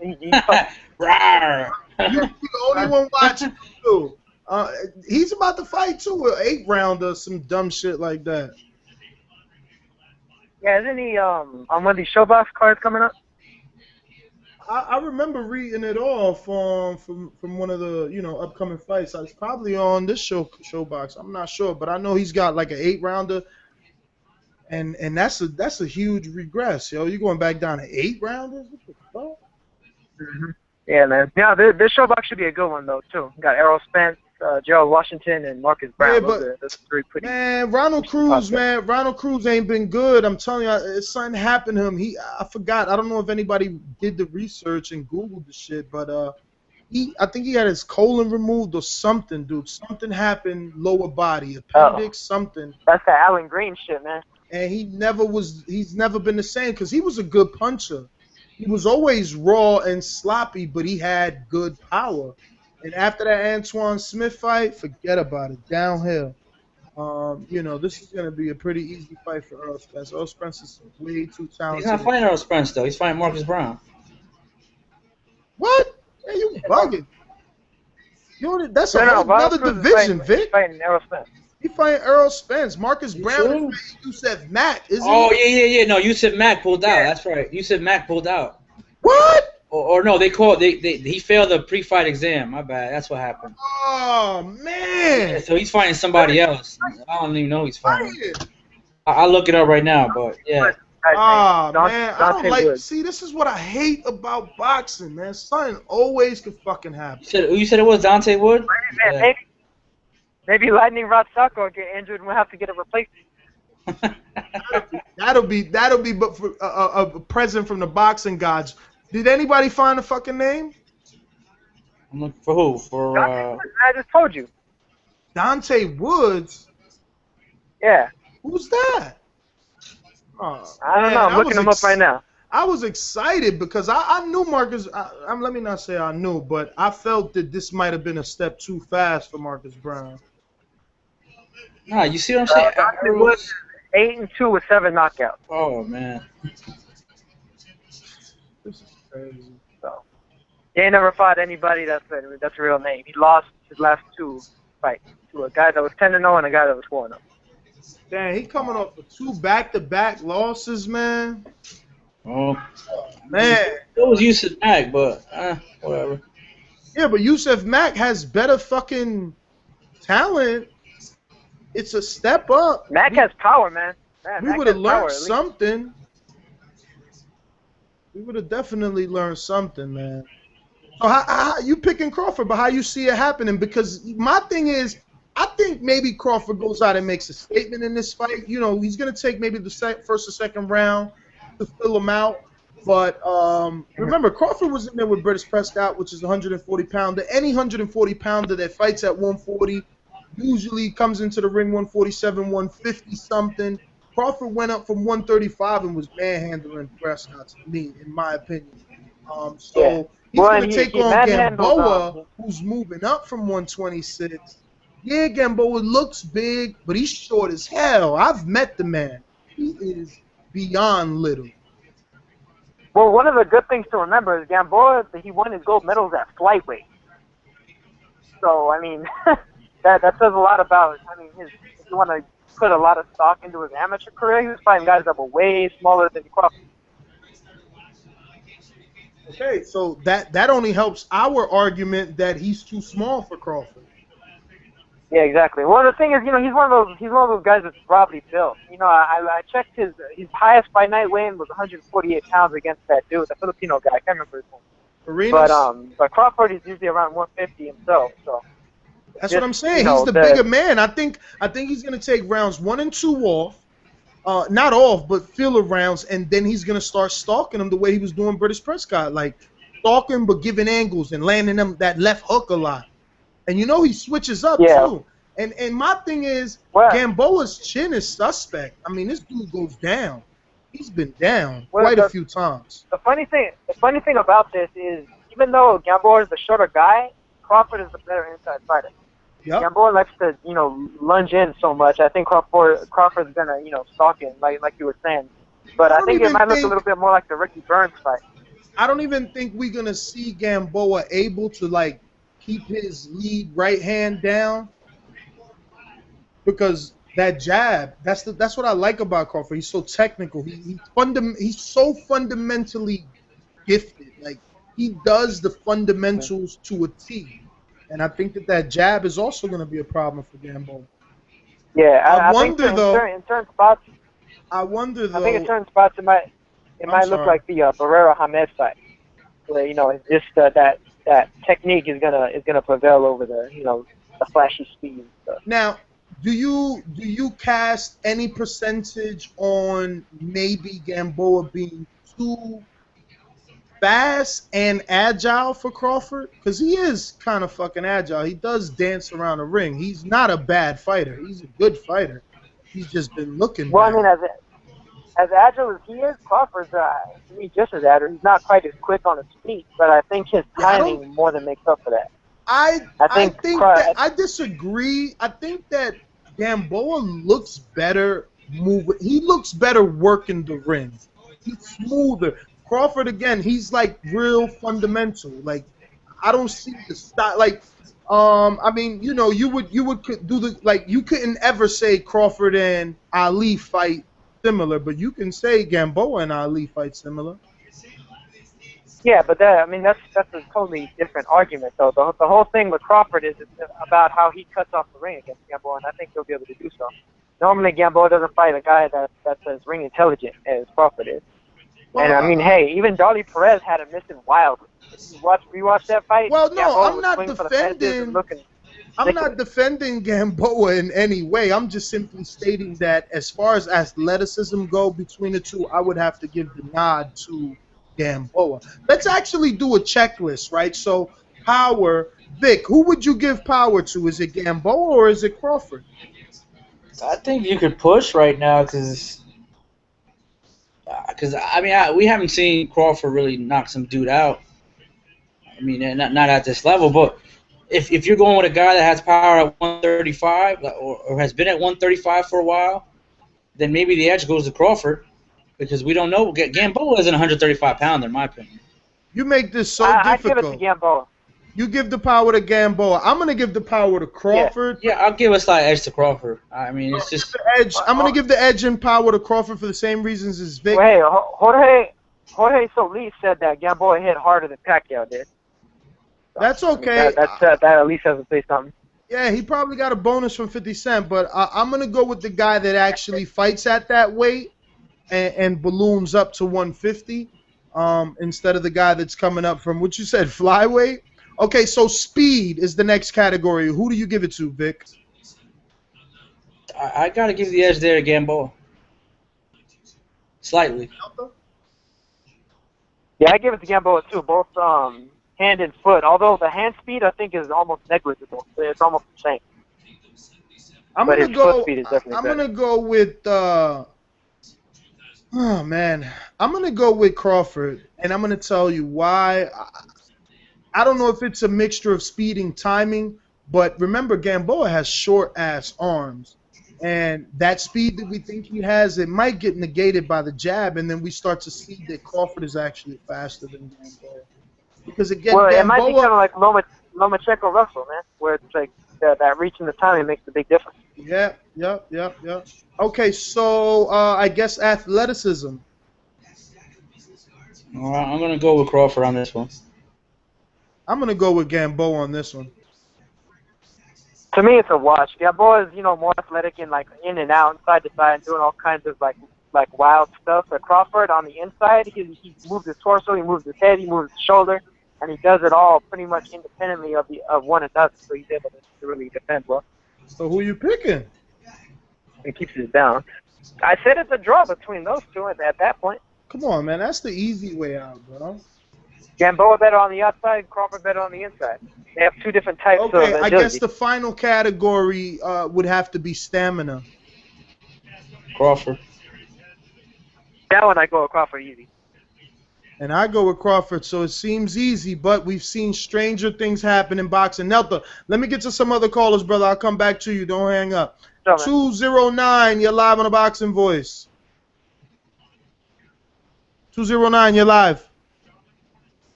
Okay. 408, you're live on the Boxing Voice. Okay, that's fine. 408. Hello. Yo, you're live. Hey, Ness, what's up, man? What's up, brother? Talk to us. Yeah, I just want to appreciate you reading my comment a few weeks ago. I did that Spanish comment. Oh, yeah, man. Thanks, bro. I enjoyed that one. Yeah, so I just wanted to comment on something that you mentioned last week. You were talking about your curse. Remember, you got a bunch of picks on. Yeah. Let's talk about another curse that's been happening for a few weeks. What's up with all these Hispanic trainers having the South Coast Mitsubishi sponsorship and all of them losing? Right? We got Henry Ramirez, we got Robert Garcia, and we got Ruslan, and then last week we got Tucker Cross's trainer, right? All of them sponsored by Southwest Mitsubishi, all of them lose, right? So another thing I wanted to talk about is old subject, but I still want to comment about it. We just saved ourselves from the biggest disaster ever. Last time something like this happened was when Victor Ortiz got his jaw broken. Remember, he was supposed to fight, who was it? He was supposed to fight Canelo. So they put him in with Josecito Lopez. He gets his jaw broken. Disaster waiting to happen. Yeah, but now, that's not the same, man. It's not the same because Lopez at least had some sort of a name. We seen him fight Josecito Lopez, and we seen him fight Jesse Vargas, and we seen him fight Mike Dallas. We seen Lopez fight a few people. We never seen Brad Salka. I mean, I seen him once, and I'm pretty sure a couple of you guys seen him on Showbox in April. But it's not the same. It's not the same. Right. No, but Ned, I wanted to compare this one with Sergio Martinez a few weeks back. Let's say that before taking a Cotto fight, he said, "All right, I've been out for a year. Let me fight somebody, a tune-up fight." And then he picked, let's say, Kermit Cintron or Gabriel Rosado. What would have happened? Gabriel Rosado, the Kermit Cintron would have been at the right place at the right time, like Cotto was, and Kermit Cintron would have taken that belt hostage, fighting all the Dominican bums, all the Caribbean bums, right? He wouldn't. Every time he was about to lose a fight, he would fall out of the ring, like he usually does. So I mean, I just want to say that even though Cotto was at the right place at the right time, we basically have a credible champion that's willing to fight whoever steps in front of them, right? Because it could have been anybody facing Sergio Martinez that night and taking that belt hostage. That's all I wanted to comment on. All right, brother. All Vic, right. man, I finally figured out how to read reviews from other countries, man. So we're gonna do a couple of yo, check out the UK. The UK, we got some good reviews, but we got like 5 bad ones, but they're all bad about me. He probably doesn't listen anymore. Title of this one is Garbage. Pure bias from the fat guy who runs the show. Way too narrow-minded in his views. Man, that must have been some Danny Garcia talk, if anything. It had to be. But this one is a good one from and that wait. That one was from Box Fan 25. This one is by R Breezy 64. Barbershop, 5-star review, of course. As a black kid growing up in London, UK, I spent a whole afternoon sat in the barbershop waiting for the dreaded trim. Oh man, I should try a fucking UK voice, right? The characters that pass through discuss the sports of the people, football, cricket, and best of all, boxing. I grew up with the legends, the golden age. This show takes me back to those days. The presenters are the barbers. The callers are the customers. The chat is raw, on point, educational, and importantly entertaining. Boxing without the boxing voice is like church without the Bible. Boom! Drops mic, walks away. Shout out to the UK. R Breezy. Take some callers here, man. Oh, my man. What up, Wood? Man, what's going on, man? I got my money on soccer, yo. I'm going up with soccer. Yo, you picking my boy Salka? He sound tough, man. Yo, he lightning. He lightning, baby. He Lightning sound rod tough, man. Salka. I wouldn't want to fight this motherfucker soccer, man. He sounds like a pretty tough guy to me. Yo, you know they say he's got Algerian's blood. Oh, he's Algerian? Well, he's not a full-blown Algerian, but he, you know, but he live around there. Yeah. He live close to Algeria. Yeah. Oh man, so I'm definitely gonna pick this motherfucker now. He's half Algerian. What, his mom was Algerian? I'm not sure. I'm still waiting for the facts on that one. Oh man, I'm gonna look it up and see if his mom is Algerian. So I'm definitely gonna pick him because the last Algerian won, so they might be on a roll. Hey man, it's Latin Goonies, man. Latin Goonies might be in trouble, man. Yo, never. Okay, we rollin'. You ain't popping no champagne. You ain't popping no champagne. You ain't hopping no damn. Oh, here we rollin'. Hey. Yo, we now, gonna go out put my undefeated, money on, baby. We going out undefeated. So the Latin Goonies, yeah, shit. Y'all keep fighting, y'all keep picking them fights and shit. Y'all gonna be all right. You know how Danny Favre is. He always get hyped up when somebody say something and shit. Danny's the fucking champion. Danny's the fucking champion. Gus the Gook in the chat. You a hater. You a hater. You can't name another fight at 140 with a better resume than Danny Garcia.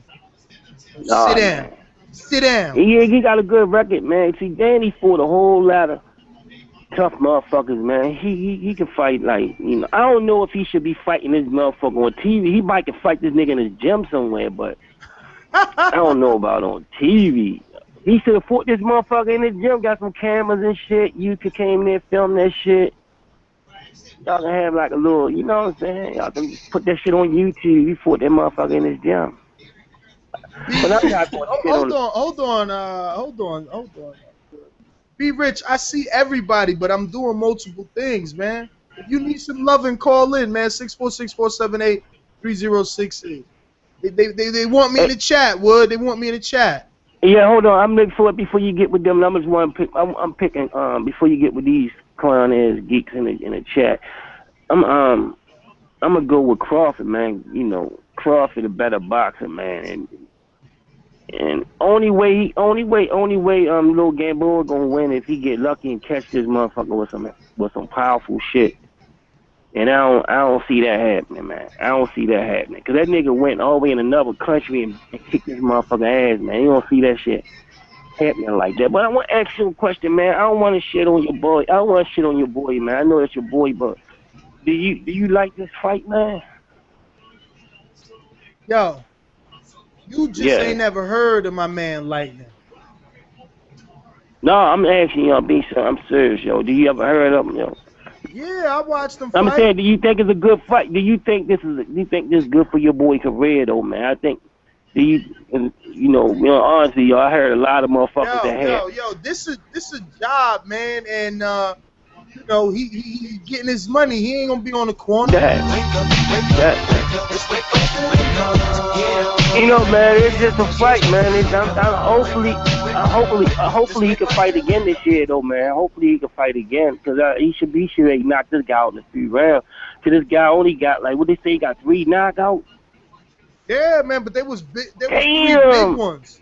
There was 3 big KOs. The LG, he got 3 knockouts, yo, so he must got feather in his gloves. I knocked 3 motherfuckers out last week. They was big knockouts. I knocked 3 motherfuckers out last week. That's not a lot of knockouts, though. Hey, Ness. Yeah. Seriously, yo, I knocked 3 motherfuckers out last week, yo. That was a light week for me right there. Yo, he knocked out Emmanuel. He knocked out the Butcher, though. So he got some power. He knocked out the Butcher. Shit, I knocked out the Butcher, too. The nigga who was cutting up meat. No, I'm talking about the real Butcher, Emmanuel Luciero. Oh, he knocked out a real Butcher? I knocked out a real Butcher. The nigga cut meat for a living. Hey, man, I don't know, Ness, man. I don't know, man. I'm going to sit back. Hey, Vic, I'm going to reserve my judgment. You know that Rod Salka lost to Guillermo Sanchez, the same Guillermo Sanchez that my boy Joel Diaz beat up, and he lost to him in 2010. So that's the same year Joel Diaz beat. No, that ain't. 2 years later, Joel Diaz beat him up. So what? Almost the same thing. Only Sanchez I know, the motherfucker that sell weed on Biddle Street. I don't know no other Sanchez. Damn, you. You gonna get his spot ran down on? No, they cool, man. They got it locked down, yo. They got it locked down. Hey, yo. What up? Hey, Nuts, he got 3 knockouts, man. That's the part that fucking me up, yo. This seems like they trying to be a little safe and shit. 3 knockouts, man. I wouldn't even be scared of this motherfucker, man. I know I'm gonna walk him down. I'm gonna start doing my Floyd Mayweather interpretation on this motherfucker. Get my shoulder roll on this motherfucker. He got 3 knockouts. Yo, he just beat an undefeated fighter in Alexi Collado upset on Shoebox. I heard this nigga was a featherweight though. No. He moving up. Yeah, he is moving up. Any a light puncher, any a lightweight, man. I don't know, man. That's boxing. That's how boxing is these days, man. But I still ain't gonna hate on nobody, man. He's gonna do what he got this. Sometimes when you move up, you actually get more power because you ain't got to struggle to make weight no more. It's like, nah, let me stop for somebody to take me seriously. Yo, I'm just as mad as y'all, man. They think you serious for real, man. Shit. I'm just as mad as y'all, man. I'm just fucking around here. Well, let me get to some other people, man. You rambling right now. 718, you live on the Boxing Voice. Hey, yo, Ness, what up, though, man? QB, what up, my nigga? Hey, yo, I can't call it, man. Yo. On some real shit. I didn't know y'all was on the other day, that Tuesday, man. Yo, you gotta follow us. I just looked at the shit the other day. That was like this on emergency shit, right? Yeah, it definitely was. But you following us on iTunes or Blog Talk? Because you'll get an email. If you follow us on Blog Talk, guys, or you'll get an email if I decide to go live because I'm already settled in, man. Yeah. I'm almost. Yeah, yo, you see, yo, Ness, we on some real shit, man. Hey, yo, you see this fucking Danny Garcia and them? I know that's your boy and all that, man. He fighting, my G. You know what's gonna happen with that card? One of them dudes gonna mess around and get lucky, man. Let them keep QB. fighting nobodies, man. QB. They gonna mess around and get lucky and knock one of these niggas head off, man. Yo, Real QB. talk. Telling you. Yo, QB, Danny told me to play this for you, man.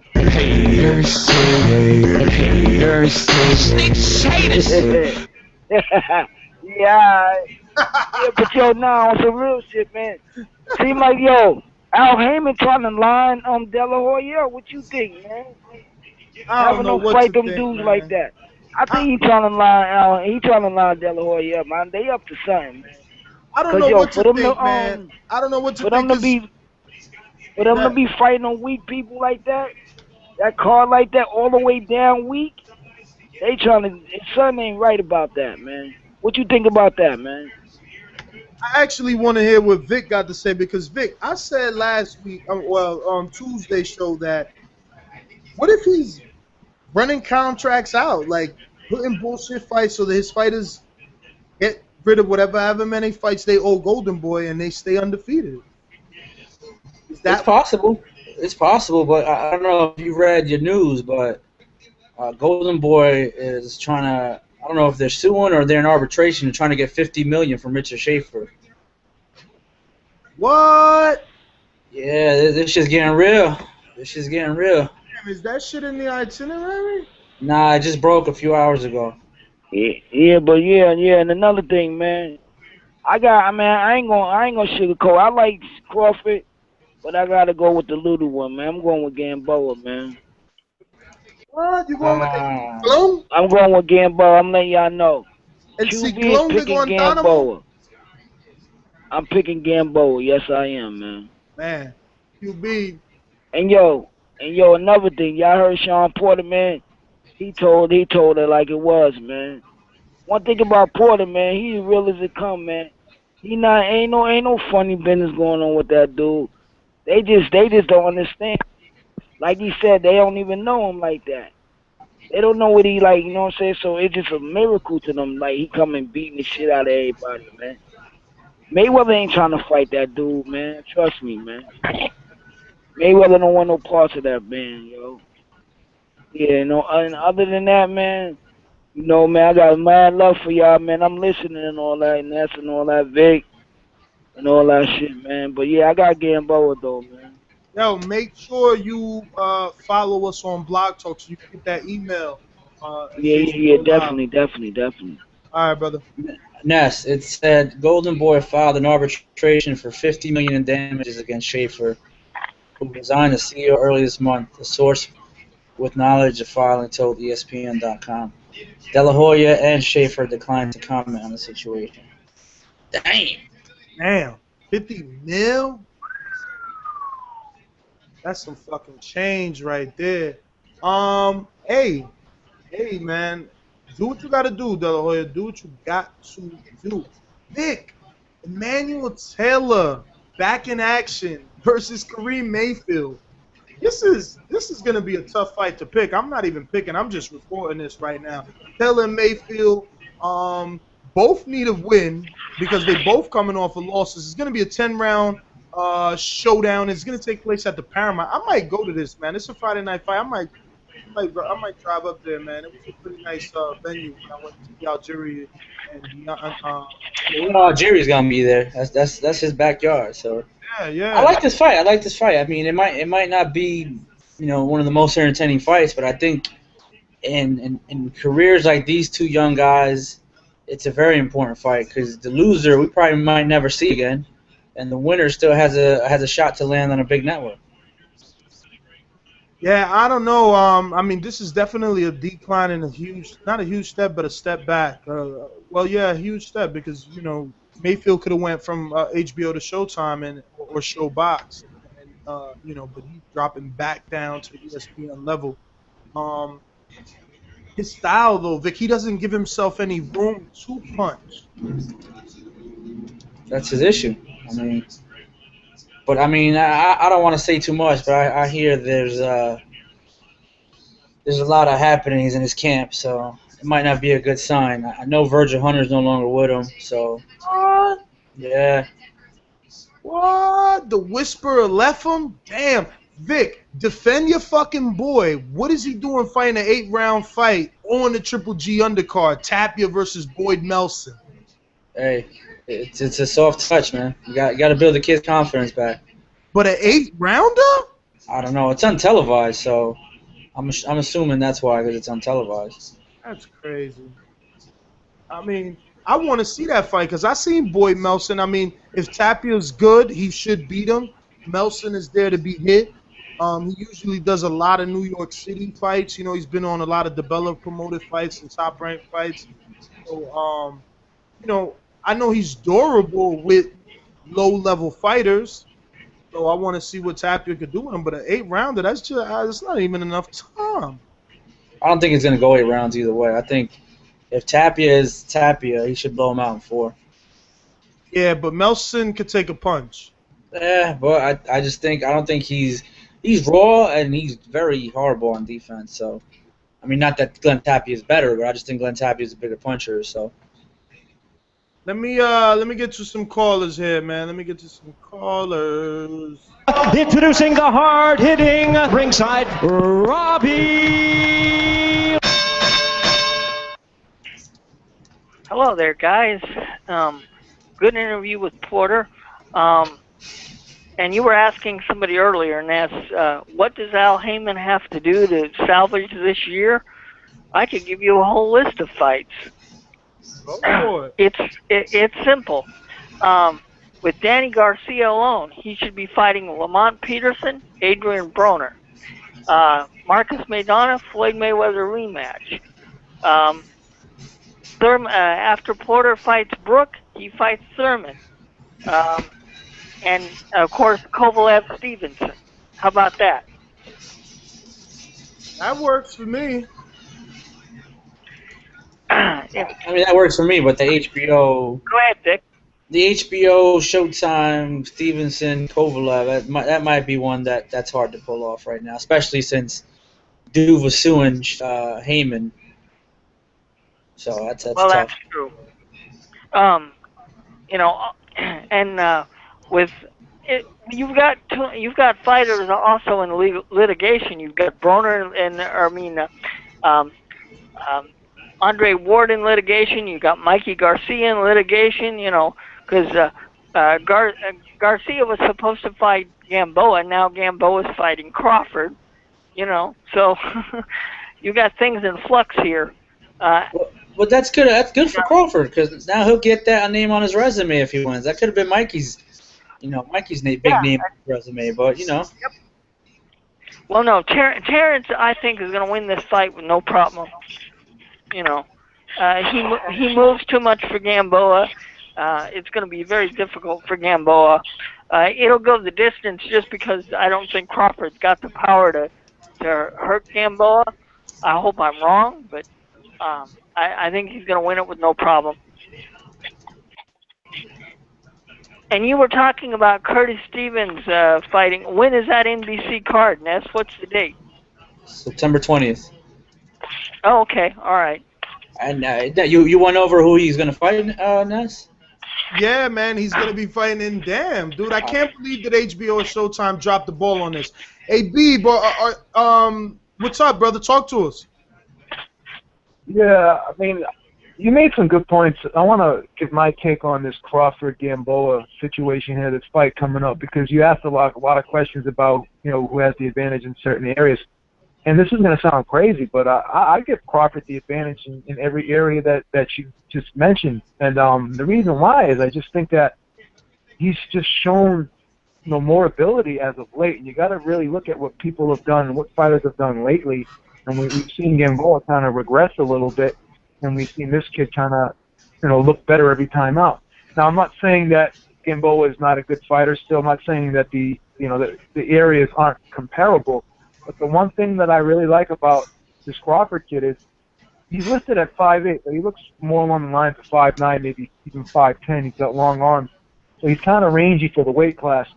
And you see a lot of guys that are tall and rangy, but they don't always use their height to their advantage.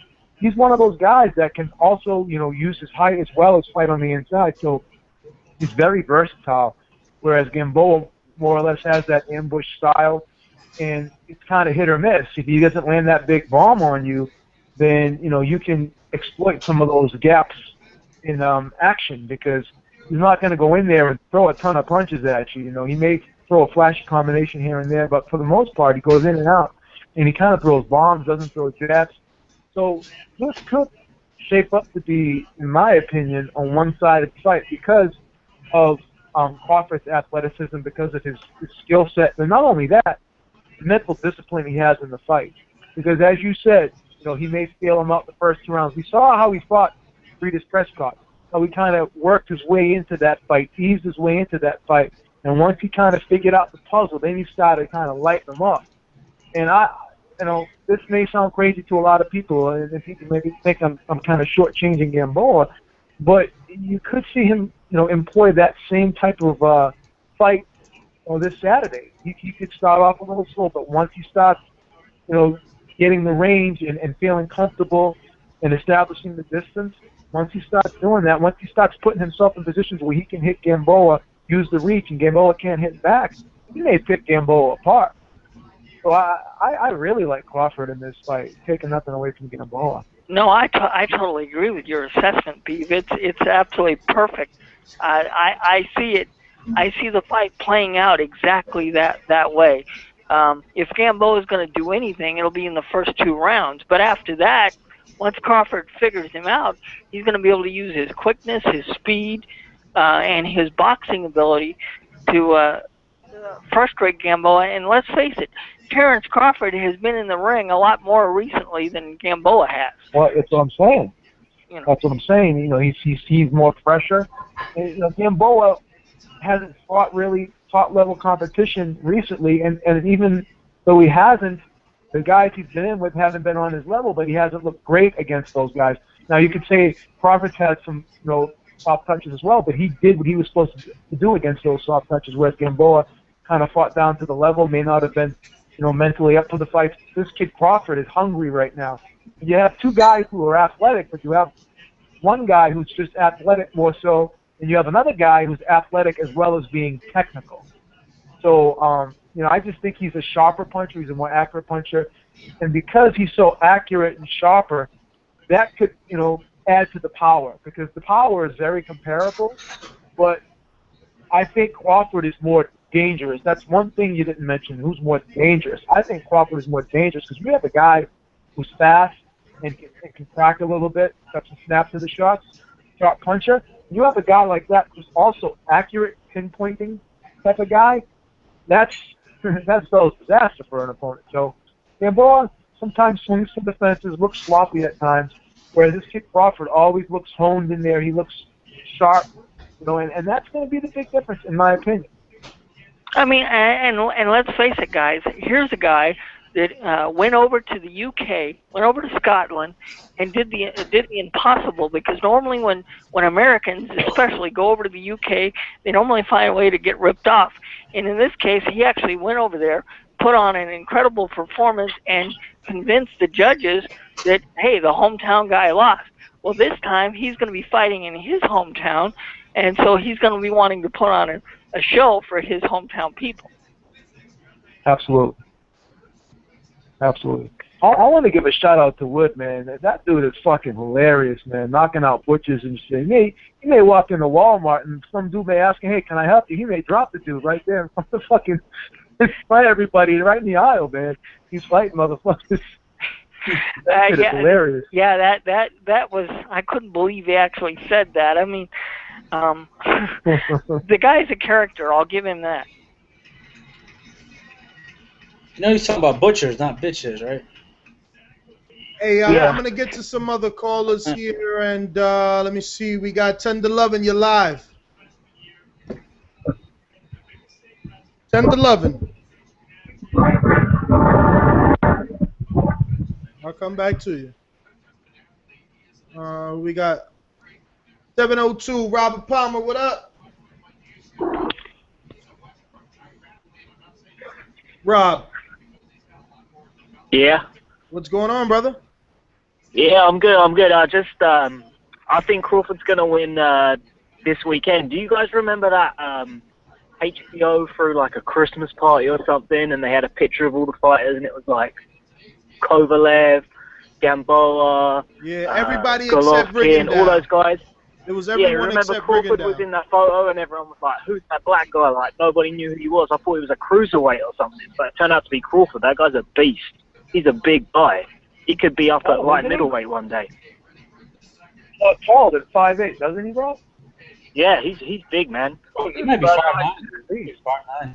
Yeah, so I see Crawford winning that fight, but you know Gamboa's got talent, so you can't 100% rule him out. But I'm definitely picking Crawford. I see him doing the business probably by points, because he doesn't seem like he's the most powerful puncher of all time. But what I really wanted to call about is last week. Do you remember the guy called up and he was asking about why Lomachenko stayed amateur for so long? Yeah. Yeah, that's because these guys, I mean, technically they're amateurs, they fight in amateur boxing, but most of the guys in Europe, they're getting paid to be on the amateur teams and represent their countries around the world. And they're getting paid pretty well to do it as well. I mean, somebody like Lomachenko was probably clearing like close to $200,000 a year being a top level athlete in the Ukraine. And I mean, how many boxers professionally are clearing $200,000 a year? I doubt more than 5%. It's only really the guys that fight on HBO that will be getting that kind of HBO Showtime that will be getting that kind of money, right? All right.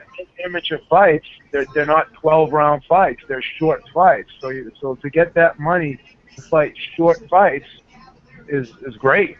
That's awesome. Oh, exactly. Yeah, no doubt about it. That's the they way take that care it of their is. amateurs over there, and especially in other countries, they take care of their amateurs. Yeah, I know the guys on the UK team are getting probably kind of upwards of $100,000 a year to compete on the British team, and I know the guys out in Eastern Europe are getting even more money, and that's one of the biggest reasons is people keep saying about the US team once they change to the new point system that they're going to start racking up medals. It's not going to happen. The reason why these teams in Europe are better is because they're competing against better boxers on a regular basis. The US guys are all competing amongst themselves in the Golden Gloves and things like that, but they're rarely traveling abroad and gaining that experience. So when they go to the Olympics, all these guys in Europe have all fought against each other and they've got that experience, and the US team doesn't know how to fight against this top level of opponents. Well, the U.S. team too, and this is just my opinion, and it's not factual, but it seems to me like they're looking for the fast track to the pros. Where, as you mentioned, these amateurs over in other countries, they've been amateurs for so long, and they're happy to be amateurs. So they're kind of honing their craft, and they're really getting acclimated to that system, and they're so used to that system. Whereas, the United States amateurs are always thinking about the next big thing, the pros. So they're trying to get themselves ready for the pros, so they're not really focusing on fighting an amateur style. It's like college kids, looking at LeBron James. I want to fight. I want to play like LeBron James.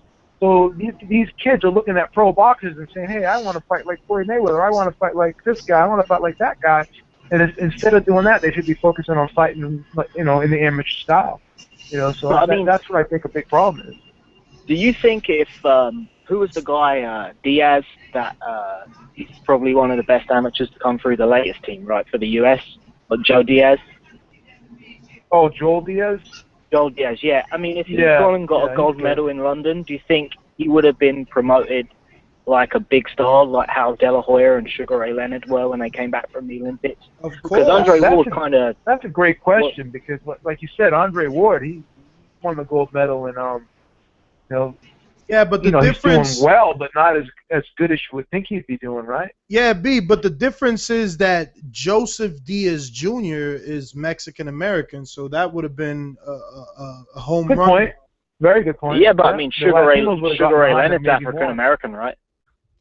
Yeah, well, Sugar Ray Leonard, you cannot compare Sugar Ray Leonard's personality to Andre Ward's. Andre Ward's downfall. Of course, yeah. Andre Ward's downfall, because it's not that he's a black fighter. It's not that, because like you said, Sugar Ray Leonard. But that's the problem. He is not a Sugar Ray Leonard. He's not outgoing. He's not a happy guy like that. I mean, he's always straight faced and real serious and clean cut. He's like he's fucking in the military. That dude. Yeah, the thing about Sugar Ray Leonard that people liked was, you know, he showed his humility. Like he would let you know, hey, I'm not perfect. I got problems, you know, and he would just kind of open up to the press. He would tell the press a lot of things. Like he wouldn't evade questions. So that's why people kind of endeared themselves to Sugar Ray Leonard, because they could relate to Sugar Ray Leonard. You know, Sugar Ray Leonard is probably the last African American fighter besides Floyd Mayweather, non-heavyweight, that was really, really popular. Besides Floyd Mayweather, let's look at the history. A non-heavyweight, and who was as popular as Sugar Ray Leonard? Don't doubt that. You'd be hard pressed to find that. I mean, what? You could say, what are you talking about? You could say Andre Tommy Hearns, Berto. Robin Hagler, and obviously they were popular, but Sugar Ray Leonard was like the darling. He was doing commercials. He was doing tons of stuff. He was doing commentating. He was doing all types of shows. He was he's on a lot of talk shows and stuff. So he was like America's darling. Beeb, why you discrediting Andre Berto, man? He's popular as hell. He did the whole Save Haiti thing, and he's always on Instagram.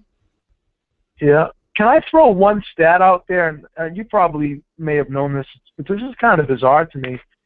You may have even mentioned it, but I'm going to possibly repeat it. Terrence Crawford and Yuri Gamboa have identical records, right? Did you see that? They're both 23 same knockouts as well, yeah. Yeah, but check this stat out. Terrence Crawford has boxed 93 rounds, whereas Gamboa has boxed, let me see here, 121 rounds. So it looks like Crawford's getting the job done, quicker in a lot of these fights. So actually, I think Gamboa was actually at top level a lot quicker in his career because of that's a background. He was moved up a lot quicker. That's a good point too, because he came out blazing. But it's kind of an interesting stat, don't you think? Oh yeah, no doubt about it. Hey, Nez, before I go, there's a fight you need to check out this weekend. I mean, technically it's not the best fight, but it's a real grudge match on the Ricky Burns card. Fight? Yeah, on the Ricky Burns card, there's a guy, Macho Camacho, and he's fighting a guy called Steven Simmons, and these guys, they do not like each other one bit. They came close to blows at the weigh-in today. They were shoving each other, grabbing each other's necks, all the stuff that you like. This fight's got it. So you got to check that out. Go on the iFilm page, and all the videos will be on there. All right. Thank you, man. Nice one. See you guys. All right. Beeb, did you hear about Carlos Molina versus K9 Bundridge again in Mexico? Oh, really? Yeah, I heard about it, but I wasn't 100% sure that it was going to happen. I heard the rumors that it could happen. But is it 100% definite? Yeah, it's It is, okay. They came to an agreement instead of going to the purse bid, and they told ESPN that it's going to happen September 6th, but that it could happen sooner depending on television deals. They're trying to secure for the fight. Yeah, but this is the first time they're fighting. I think you're talking about Corey Spinks that fought Carlos Molina. Well, I'm saying again because Bundridge seems to be always the mandatory, one way or another. He's been the mandatory for like 10 years. He's always IBF. And IBF loves him some K9. With the IBF or something, because he's always like hovering around the top 2 or 3. Yeah. I don't know, man. He must be like an honorary IBF commissioner or something. I don't know, man. It's either that or none of the other fighters care for that title and don't even, pay the sanctioning fees to be ranked in that sanctioning body. Yeah. Could be. I mean, there's some guys that hold the IBF that, Shawn Porter. Who else holds an IBF title? Well, we're talking junior middleweight, because in other divisions, the IBF title, people, at welterweight, at 140, even at 135, we respect all those champions. I mean, at 154 is where this belt loses its credibility because it's always been in the hands of K9 Bundridge or Corey Spink. Well, because none of the because it hasn't got to, a golden boy or a top ranked fighter yet. That's why. It's always been in the hand of Don King. Always. It could have happened if man. It could have happened if Molina would have fought Charlo. No, you don't let it go, man. Once he gets a group of fighters, man, and they keep fighting for the same belt, it's almost like a Don King round robin. Because it was like that before with the WBA belt. Because I remember when he had Tyson had it, he had Sheldon had it, then Holyfield had it, Johnny Ruiz had it. All Don King fighters had that WBA heavyweight title. It was crazy, man. Let me take it to the streets, guys. Long distance caller here, 447. You're live. Sweden, this you? Hello. Is this Sweden? Hello. Yes, hello. Hello. Sweden? Yes, hello. Oh boy. Yo, we hear you, my friend. Can you hear me? Yes, you whistling and asking, can we hear you? We hear you. Yeah, it's not from Sweden, from England. All right, I mistaked you for someone else, brother. What's going on? Talk to us. Yeah, I'm good. I've been listening to the show tonight. I'm quite interested with the Gamboa Crawford situation. I mean, I see a lot of guys picking Crawford to beat Gamboa. Yeah, man. Which way are you leaning? Well, I think personally, based on styles, it suits Crawford. The fight, I mean, he's got a bigger size advantage. But based on boxing ability, you'd have to go with Gamboa, surely. I mean, he's proven it at a higher level. He's beat guys like Salido, Ponce de Leon. He's beaten much better guys than. I mean, who's Crawford's most notable opponent? Ricky Burns? Yep. Ricky Burns, British Prescott. He does make some good points. Ricky Burns is a two-way. But this is the thing, right? You give Gamboa credit for Salido and Ponce de Leon, and the Ponce de Leon fight ended early because of a cut, and the Salido fight was a dirty-ass fight, where Gamboa even punched Salido on the ground. But he still got the win. That's all we have to know is that he got the W. We can read between the lines, but that could be done with how many fights? You look at Danny Garcia, Amir Khan. Amir Khan was peppering him till he got knocked out. But that's irrelevant. Well, the fact that Gamboa's got the wins. Again, Salido and Ponce de Leon are both awkward fighters, not really known for their skill. So he had trouble with those guys. There was clear trouble in those fights in spots. And then we've seen him move up. Then we've seen him move up, fight some Philippine dude and get dropped on a Pacquiao undercard, then fight what was Darley, Costa Rican or some shit like that? Colombia. And he didn't even do good versus him. Colombia, You're talking about Gamboa. But that's boxing for you. Yo, but you're talking about Gamboa at 126. Like Beeb said, what have you done for me now? What has he done for me lately? He's been looking bad lately. He hasn't been looking like. He's been inactive, hasn't he? He's been very inactive. Man, whose fault is that? That's mainly down to probably 50 Cent. All right, so then all I'm saying is, if you go ahead and stick with your pick of Gamboa, don't complain Sunday when you say, well, he's more active, he would have won, but he was inactive. No. This is the thing. Rusty. It's a very competitive fight. It's not clear cut. I'm not saying Gamboa for sure. No, I'm saying the odds makers have it real tight. It's less. Crawford is less than a 2-1 favorite right now. It's crazy. He's a -185. Gamboa is a +160. So somebody knows something. They're looking at it as a tight fight. Well, they're still giving the edge to Crawford. That's all that matters. Oh, they are. I mean, I'm surprised how tight this fight is, man. I thought Crawford would be like a 3-1 favorite. I'm surprised. Really? What, you thought Crawford would be bang on? Why? You mentioned styles, and I broke this fight down earlier, and I think that as Ness mentioned, what have you done for me lately? And plus, you're moving up in weight, and you're inactive, number one. But again, you have two guys who are both athletic. But I just think Terrence Crawford is just more technical, man. He's one of those guys, like I said, he's tall, he's rangy, and he knows how to use that height. He knows how to use that range, and he's very disciplined. Yeah. He's disciplined, whereas you got Gamboa, who's kind of a risk taker. He'll leap in, his balance isn't the greatest. He's very talented athletically. He can punch a little bit, but he gives a lot of openings to his opponents. And when you got a guy like Crawford who's patient, who can just kind of wait you out, break you down, like he did against Prescott. You know, Prescott is a big murderous puncher. He's a guy that likes to apply pressure.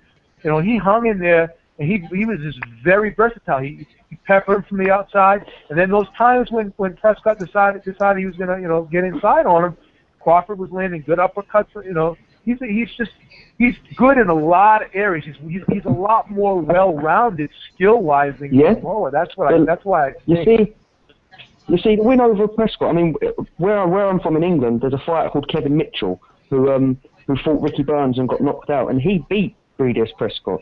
I mean, I know the triangle factor that doesn't work, but I'm saying the weight advantage won't affect Gamboa. He medalled at flyweight as an amateur, and he medalled at featherweight as an amateur.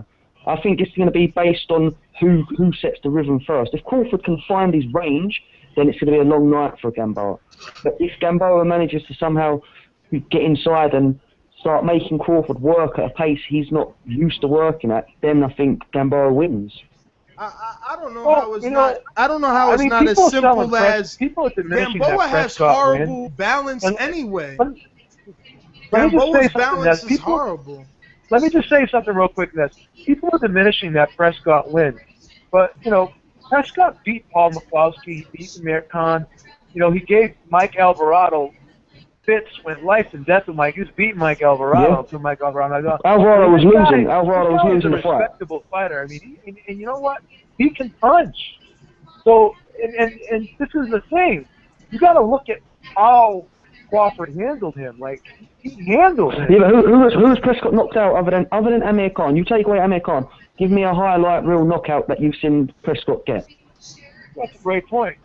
Yeah, but that doesn't justify power. That doesn't justify power.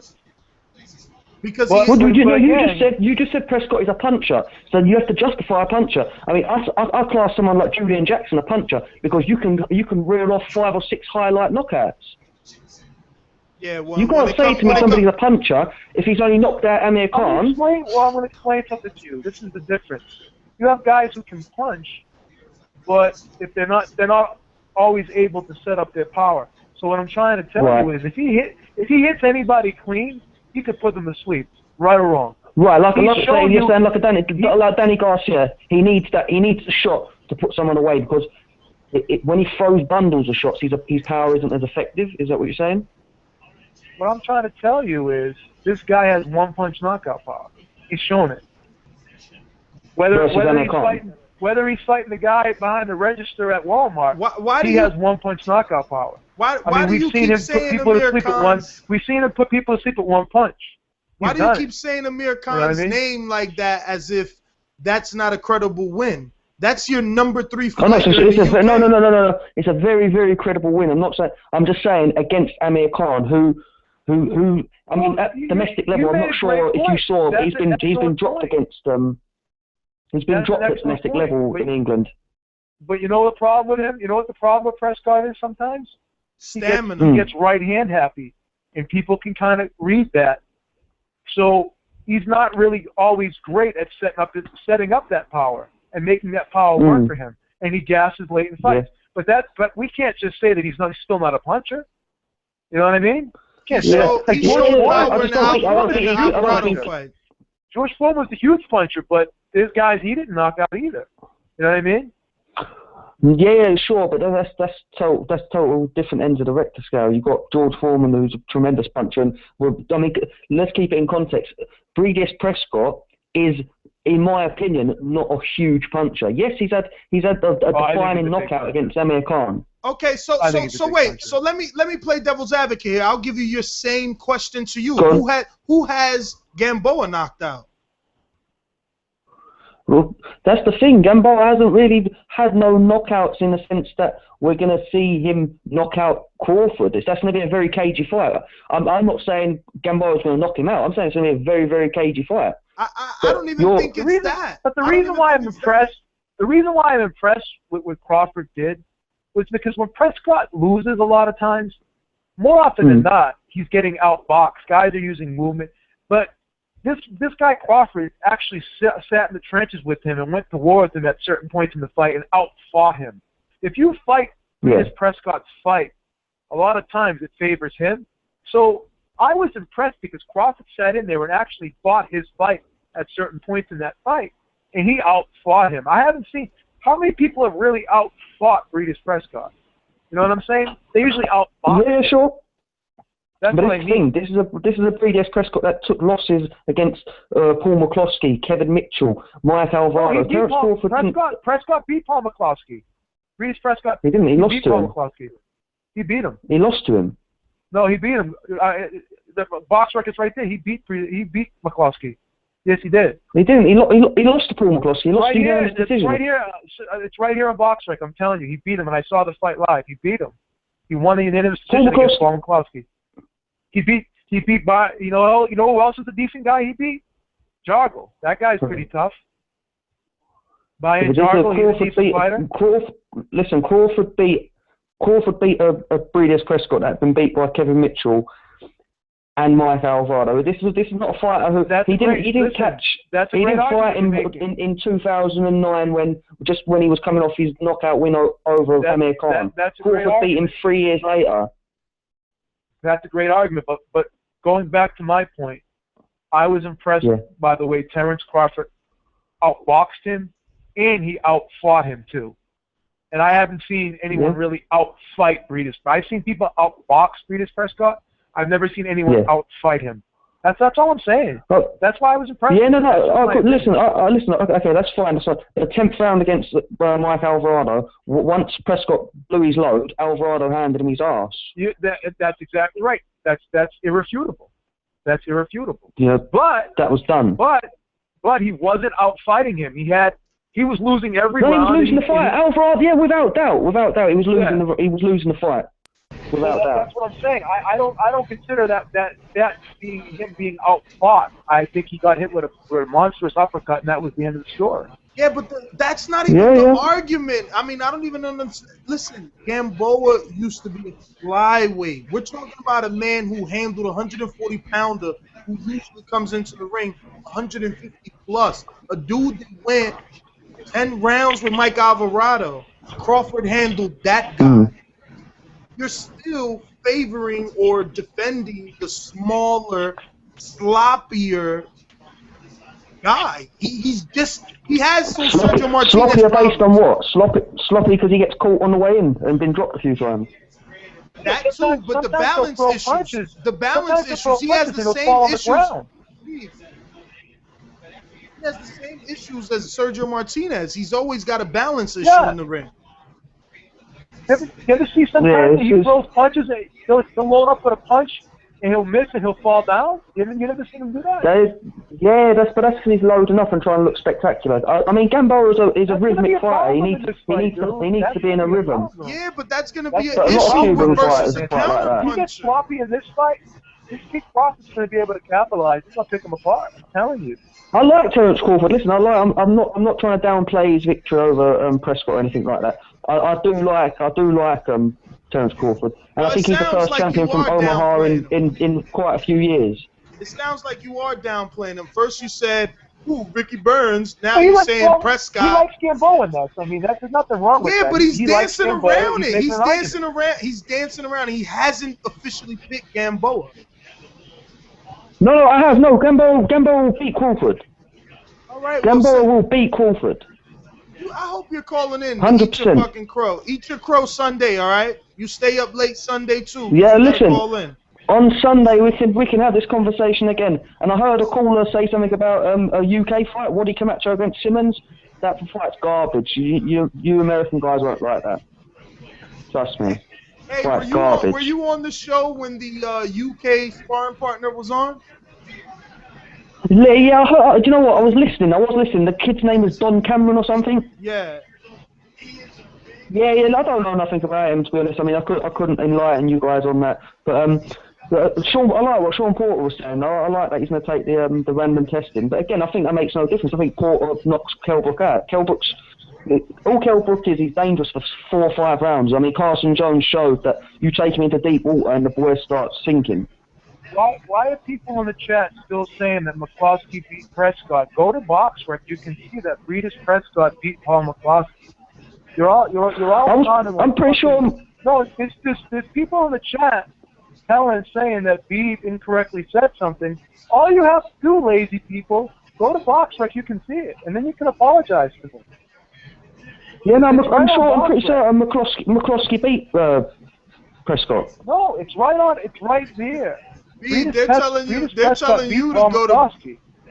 They're telling you to go to BoxRec. They said we have gone to BoxRec. It's on BoxRec. Beeb, you're wrong. You better apologize.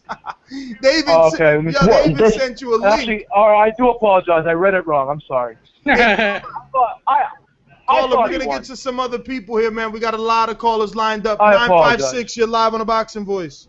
I'm wrong. I apologize. 956, you're live. Hey, yo, what's going on? It's Ram, Ramiro. What up?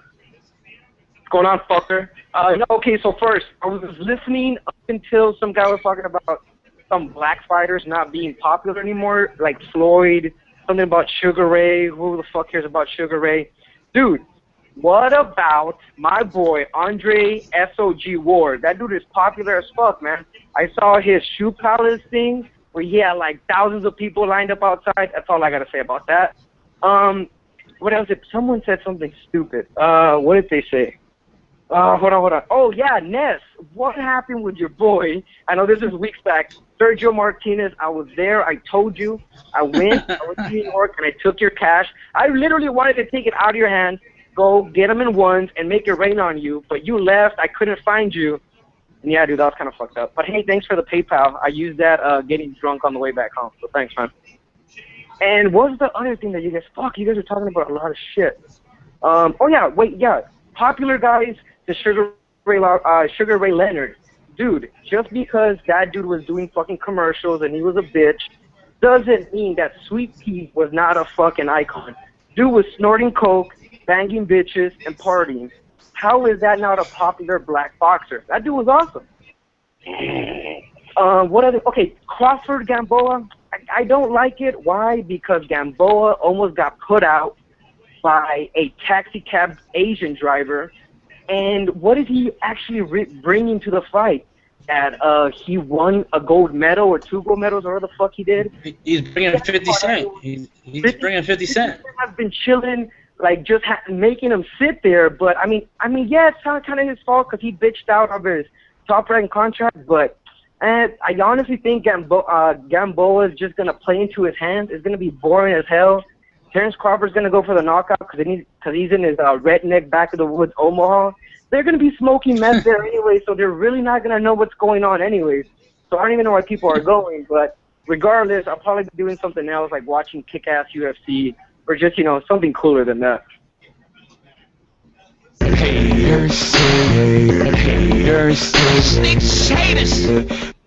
Oh, why are you hating on the fight, man?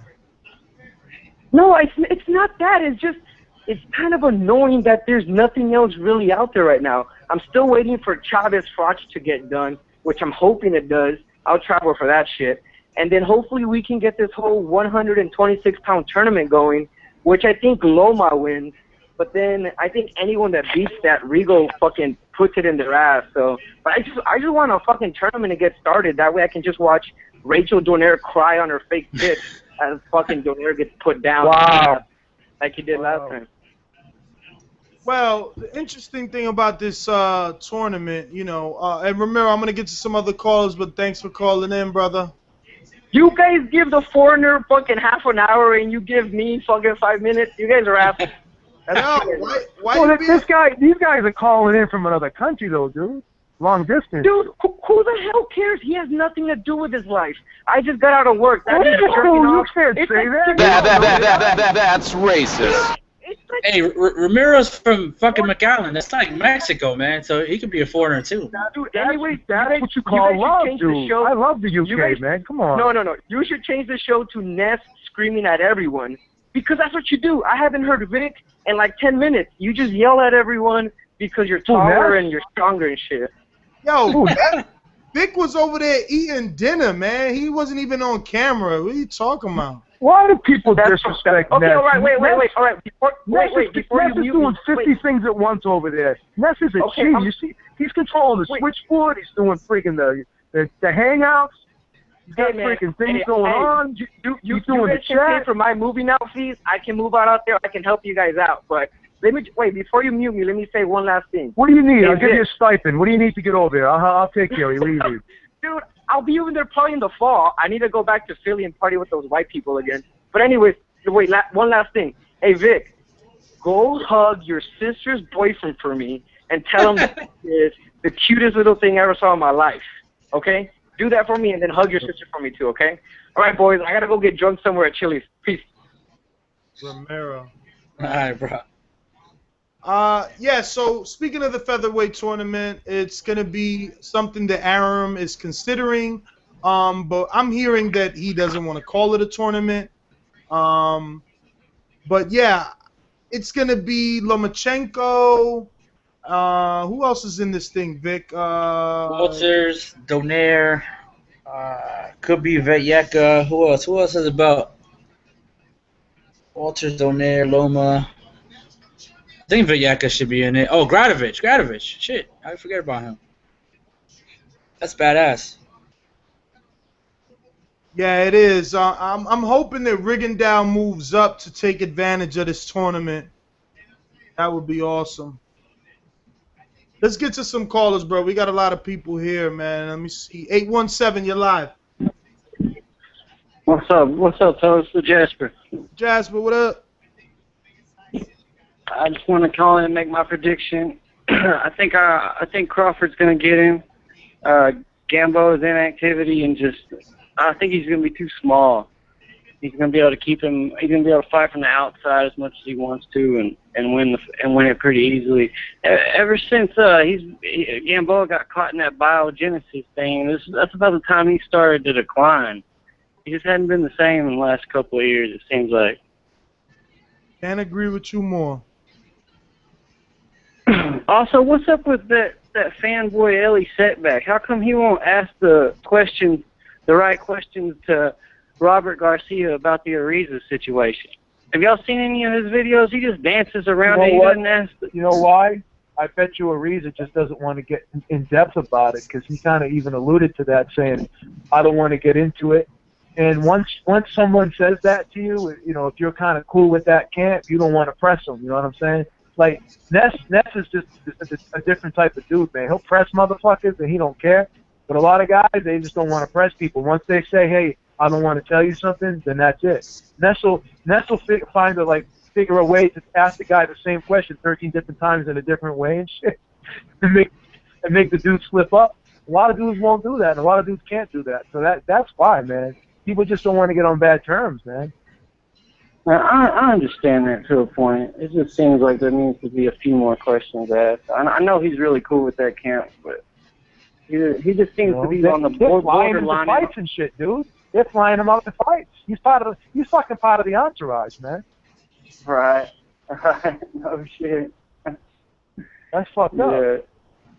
Yeah, that's what I'm saying. It's borderline. He's over the line of journalism and just being a fanboy to me. Really, he really is. I mean, he has some good videos. Don't get me wrong. I'm watching them, so that's how I know about him. So, I'm not hating on him. I'm just saying I don't think he. I mean, he's a hard worker too, man. He works hard too. I can't front on that. I know he does. Whatever relations he has with that camp and the way he keeps it that way, he is a hard worker. Oh, I've always said that dude works hard, man. Because you know why? He's fucking everywhere, man. I'm not crazy about the guy, but I respect him. I definitely respect him. Right, I feel the same way, guys. I'm not putting any hate out there on him either. I can't hate on him, man. He's doing his thing. I watch all the videos. Anyway, I'll talk to you guys later, man. I'm at work. Y'all have a good one. All right, Jasper. Let me see if this is the real MV Chew. Please stand up. What's up? Hello? You gotta play his music. You can't. You gotta play his music. Play his music. Yeah, play my music, man. Come on. Is this You gotta put it on. That shit gets me hyped up. Is this MV Chew? Yo, can you hear me? It is. I had to make sure, man. We've already had 2 different callers use his screen name. With the blood of a Scottish warrior coursing through his veins, this man proclaimed, I fucking love boxing.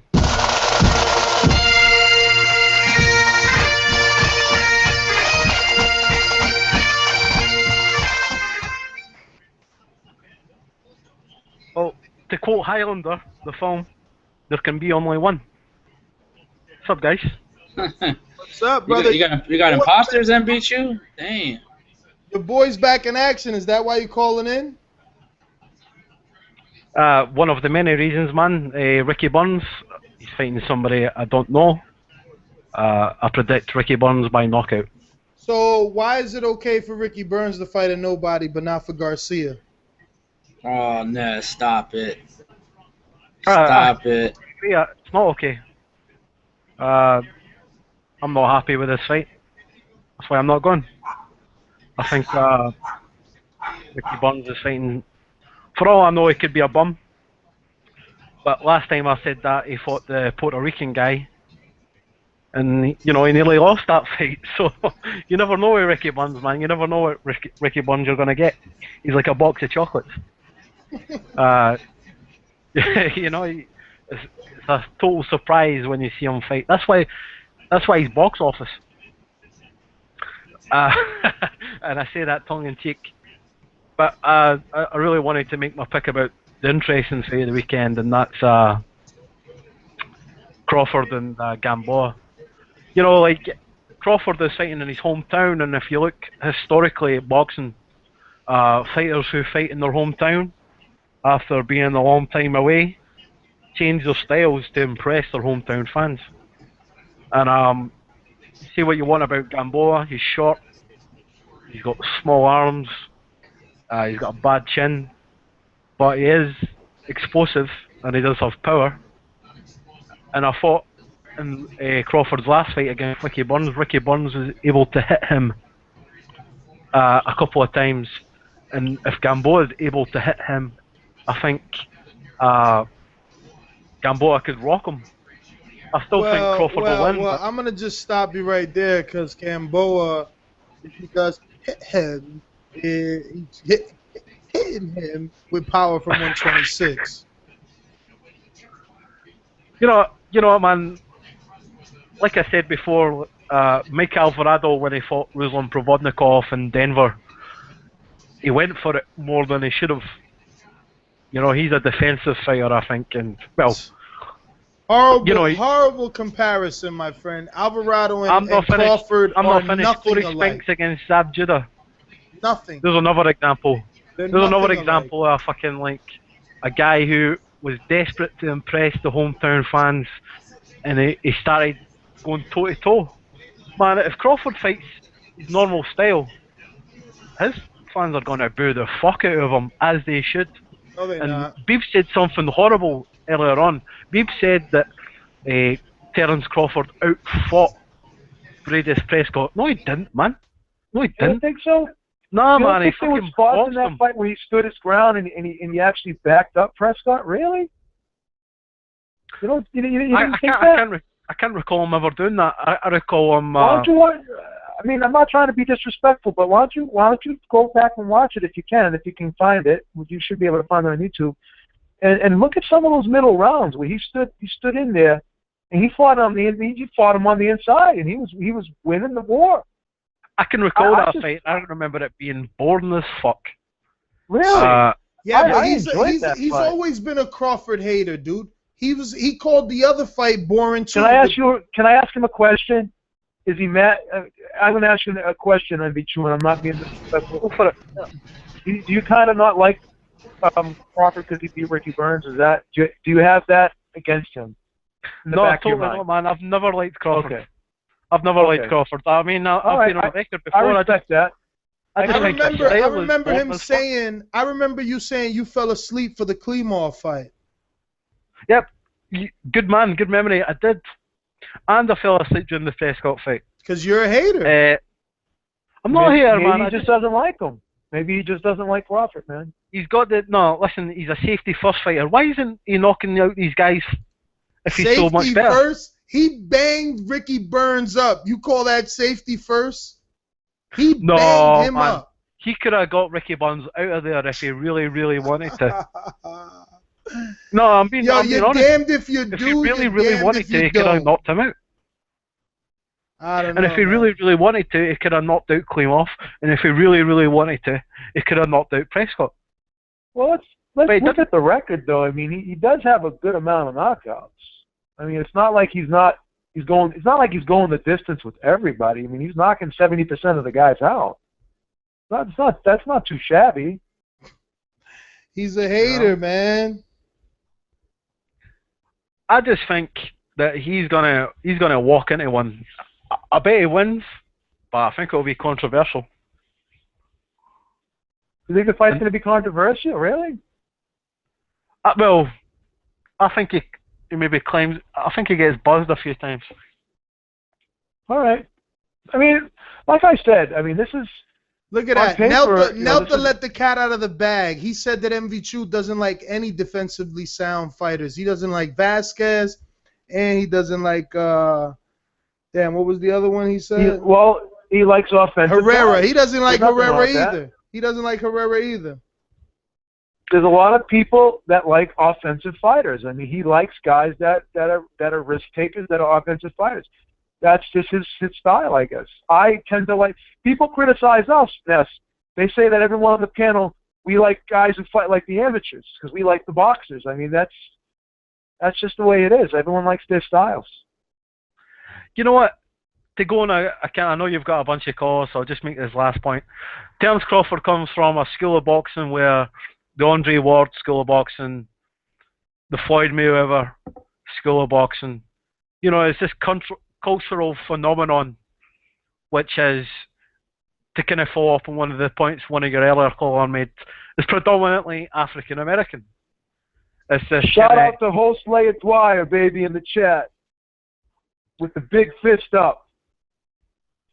Hey, MV2, MV2, you know, I didn't even know that Scotland wasn't a country. It is a country, man. You guys are part of the UK, though. Which is 4 countries. Yeah, but you're just it's the Union. You're just under the United Kingdom banner, though, buddy. You don't got your own country. It sucks because I was looking. I went. I figured out how to read the iTunes reviews from different countries, so I'm looking for Scotland. There is none.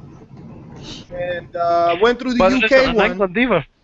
I went through the UK one, and I didn't see your review. So thanks a lot for listening for all these years and not even dropping us a review. Thanks. Wait, whoa! You can't just leave me like that, Naze. I have wrote a review, and you've wrote one for us. I did write you one. What are you talking about? That. What are you talking about? I've been writing if you ask a review. A bunch of us, I'm not the only one. If you ask a bunch of us, for whatever reason, we write reviews, it doesn't stay there. It doesn't even show up. It does. It does. I found out how to read other countries. I seen Mount Alphas from Argentina, Sweden. I seen yours. Shout out to Sweden. There's a few guys, but I didn't see nothing that said MV2. But it's alright. It's alright. Right now, man, I've wrote it twice at least. I've tried to write reviews. Your thing doesn't let me. I don't know, Why man. would I lie? I don't want to shout at you, Naze, in case you say I'm too aggressive like you did last week. I don't I'm know if I telling you believe right you, now. man. I don't know if I believe you, man. Well, I'm Naze, do messing you with want you, me to write MV2. you another review? I'm messing with you, man. Jesus, you guys got some soft skin over there. No, but Naze, you know I've been listening to this show for a long time. You know I've wrote reviews, so why play me like that? Because I honestly didn't see it. I'm not lying about that, but I am giving you a hard time about it. But I honestly did not see it. I don't know. Maybe you Maybe you didn't use the name MV2, and that's why I'm not noticing it. I don't fucking know. Who knows why? Well, come, you'll see it soon, man. Yo, we got a fucking Mexico review. That was awesome.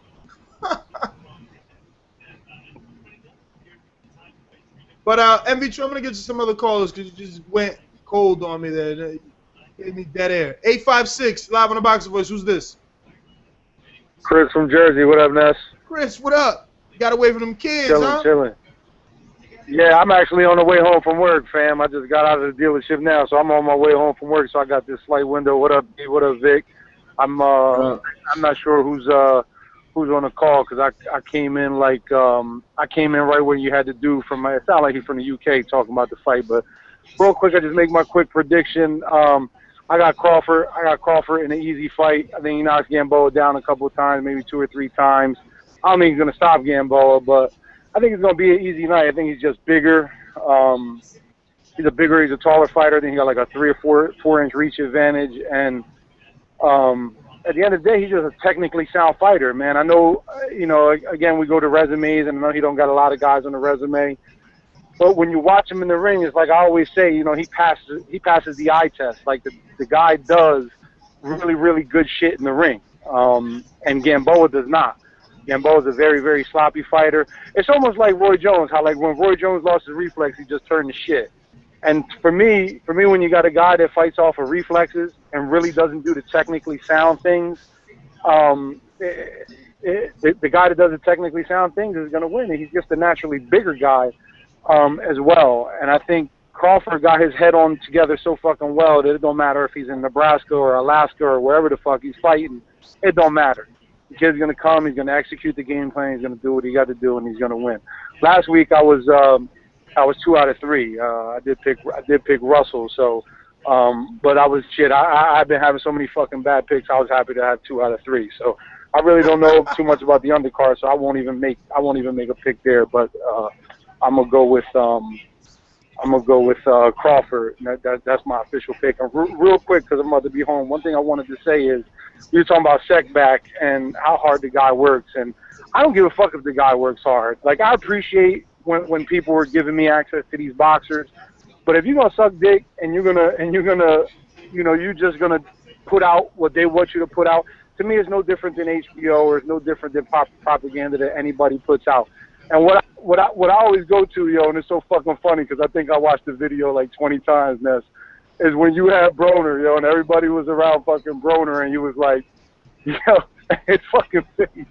He was like, you did take that step-aside money, though, right? And that's what we need, Like if Sekback ain't gonna do that, he's just gonna tell me what the fighters want me to say, want us to know, or if you just gonna paint a pretty picture, it really don't matter because you're really not giving me the access I want.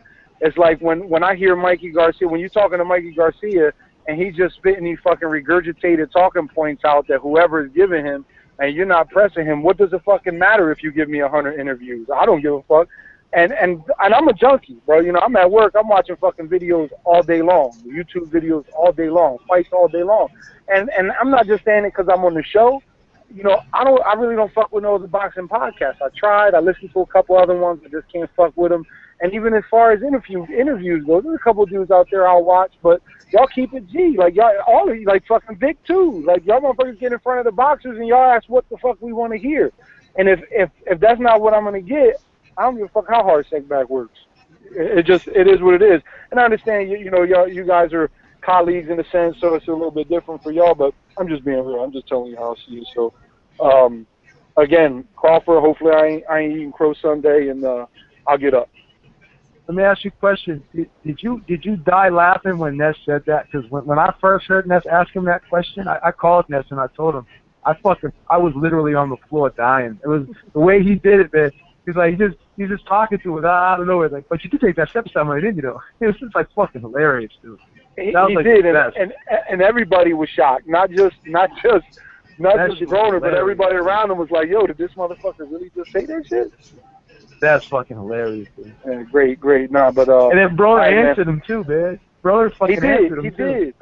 He did. Yeah, but he answered because he said words, but he lied because he was like, well, you know, some things ain't some shit meant to ain't be supposed to be said in the said or some media. shit like that. Yeah, he said some things ain't meant to be said Exposed in the him, media. though. You exposed him.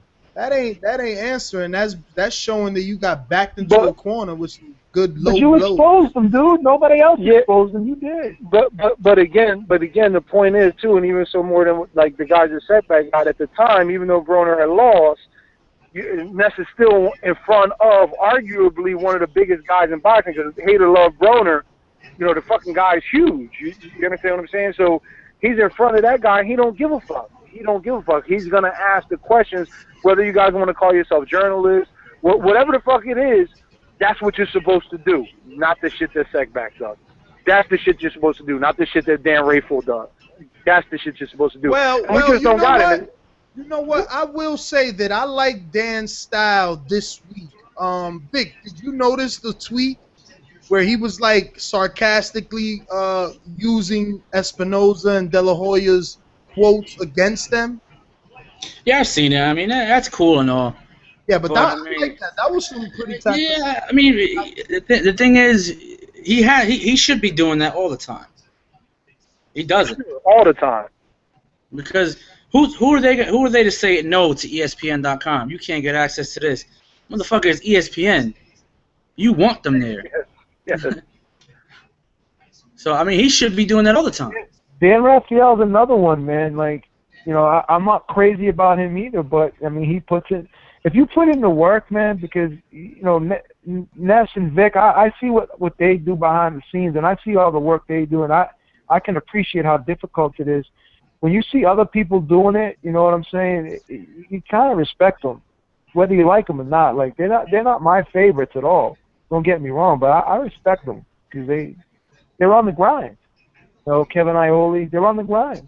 Man, look, I respect them, you know, as far as I can fucking throw them. And most of them is fat. I can't throw them that far, bottom fucking line. Because if I had the access they had, it'd be a different story. That's why I beg you guys for reviews, because the bigger that we become, it can't deny us. They can't deny us. And I forever hate that dude from Canada. One day I'm going to see him and hook his ass. Because of him, me and Vic ain't get to talk to Mayweather, and he was asking about fucking hand sanitizer and what's in your bag and shit. I see him anywhere. I'm Hulk Hogan leg dropping that motherfucker.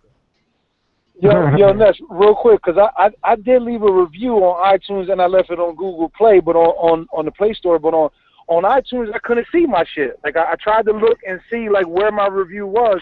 But if you get a chance, you know my name, Chris Bovey. So if you see it, let me know. I'm gonna check if I can find it. If not, I read yours the other day. You read mine? Yeah. No. I put a donation. I don't know if you read mine. If I did, maybe I missed it. Yeah, no, I know that you got a fucking subscription. You ain't got no donation. You be donating every month. But what I'm saying is, I've read your review. I'm gonna look for it right now, though. I gotta go back to the American. All right, bet. All right, let me go. I gotta get in this crib, yo. I'll talk to y'all. All right.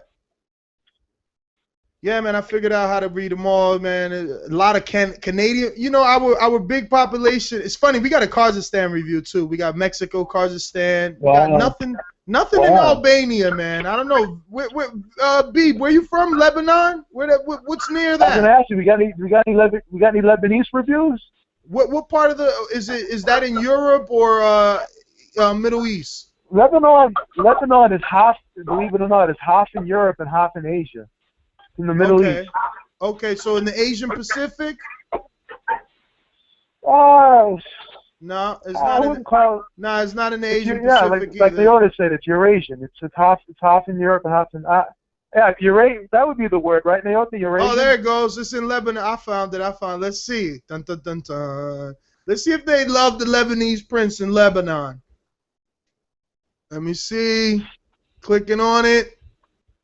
No reviews for the beast from his home country. How dare you? Wow. How dare you not review Beeb?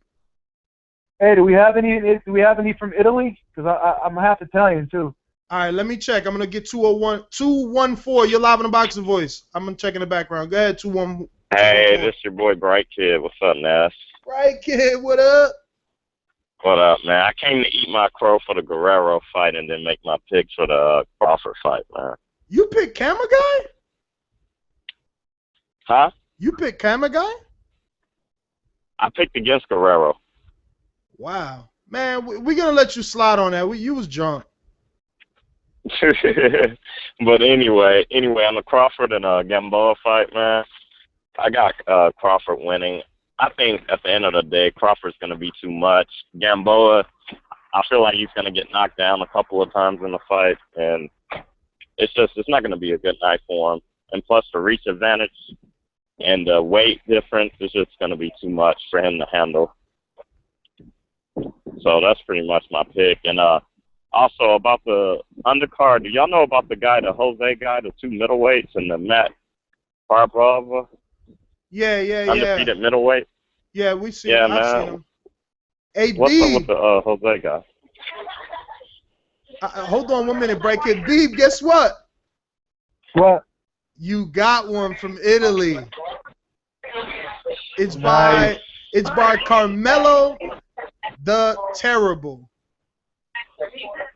A variety of often opposing views, which makes for one of the most entertaining and insightful boxing radio shows available. Shout out all the way from Italy. I love it.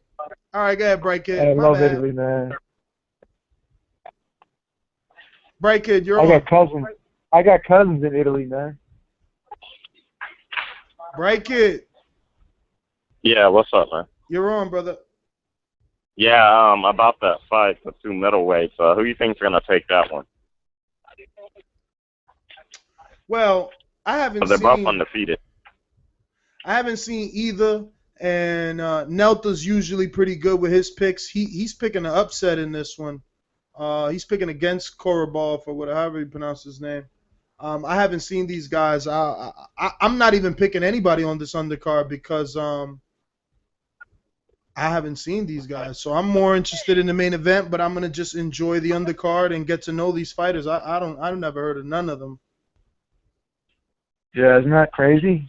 But the good thing about it is we're gonna get a first-hand look at them. Well, actually, I did hear and watch a lot of Michael Zuski, but he's on the 10-rounder, and it's the second bout of the night, so it's probably another soft touch. He's from Canada, but yeah, everyone else, Hector Munoz, I heard of him. That's it. These other dudes. Yeah. What are the 2 fights that are actually going to be televised? How many fights are going to be televised? Just 2, the Karabal fight, and the Crawford fight. Then Zuski's welterweights, and the other one is 2 more welterweights. But I never heard of the Constantine. And it's after dark, right? It's going to be after dark, right? Yeah, I believe so. Vic's going out there. Okay. He's packing right now. Vic, I got to give you a shout out, man. I was telling this the other day, man. You're going all the way to freaking Omaha, man. That's a dude right there, man. Yeah, he got off, Beeb, because he went to pack. Break Kid, I'm going to let you go. I'm going to get to some other callers, brother. 201, I think this is my boy Jersey 7 building. What's up? What up? I just got to say a few things. Oscar, man. He's doing it for the fans, all for the fans. And that's why Rob Salka will be fighting Garcia in August. And as far as Gamboa and Crawford is concerned, that's an intriguing fight and all, but the bottom line is Gamboa is he was a good little fighter at 126. We're talking about 135 against the guy that could fight at 140 easily. He actually did beat. He did fight at 140 before Crawford, and he beat Prescott.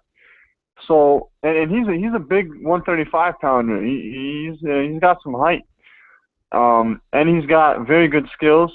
Like everybody's been saying, I'm not going to beat a dead horse, but he's very technically sound. And he's gonna have an easy night with this little guy, man. I'm seeing Gamboa one time in real life. The guy's up to my knees, so he shouldn't have a problem with this guy because Gamboa, he's very good, but at 126. And I just want to say something, man. Ringside Rob, like, he's cool, he's awesome. I like it when he calls in, but he sucks too much Showtime dick, straight up, because I kind of had like a conversation with him on air a few months back with this. Basically, and you too, and basically you guys couldn't say anything except for, oh well, for the future, Showtime is looking good for the future, because the bottom line is, last year both networks had a great year, and I said this a billion times on the show. Both networks in 2013 had a great year. You could say, oh, HBO did a little better, or you could say Showtime did a little. This year, both networks are doing really bad, but HBO definitely has the upper hand, because, like you keep mentioning, they've had fights like Marquez and Alvarado. They've had fights like Chavez and Vera. They've had fights like and that's the bottom.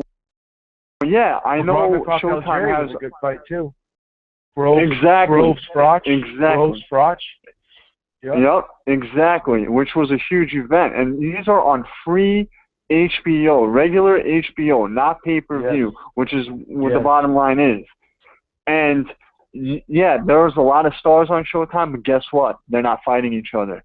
You could say they might fight each other in the future, but as far as right now is concerned, they ain't doing shit. And HBO never lost a beat ever, and they always were the number one in boxing since they started, and to this day they still are. I mean, whether the future, we don't know what the fuck the future. I mean, I might not even be alive in 2 weeks, or Showtime might go bankrupt in 5 years. We don't fucking know. But right now, that's what it is. But Seth, don't you think it's just cyclical? Like, it just goes, you know, one network will put on a good stretch of fights, and another network, and you know, again, all I've said about Showtime is it just looks like they have a deeper stable. They have younger guys. But at the end of the day, that's not what it's about. It's about the fights. And if you have all those guys, you're not matching up against each other, then it's irrelevant. But at the end of the day, like, you know, history has shown us that, you know what, Showtime's done this before. They had Chavez, they had Terry Norris, they had Tyson, they had Julian Jackson, they had friggin' Gerald McClellan. They had all these guys at one point, and people were beating the same drum. Oh wow, Showtime's gonna do this, Showtime's that. But then HBO always rallies and they end up, you know, coming back. So it's just going to be ups and downs for both networks. But at the end of the day, it's going to always be about the subscribers. And I just think HBO will always get ratings because they have the bigger subscribers. 90 seconds. The end of it when it comes to that. But you know, you're going to see like this happen over and over again. So it's just like, why even jump on one side? That's what I'm saying. It's crazy. That's why I like to stay right. Exactly. No, and exactly. I am neutral, but the way I see it, like, HBO has always been better. Like, I don't give a shit. I don't give more money. Yeah. They have the more dollars. So the people with the more dollars are always going to win. 60 seconds. Right. Sev, let me get to some other callers here. Sev, don't hang up. I'm going to come back to you. Let me just get to some other ones here. 702, you're live. Yo, this is Robert Ortiz. So, I think we should try this again, man. Let's eat crow from all the way the fuck back, like a year ago, because I've been fucking picking everything wrong the last couple of weeks. Rue's on, and then fucking Cotto, Pig Martinez. Holy shit. But I don't know if anyone should really count on my pick this week, but I'm going to go with Crawford.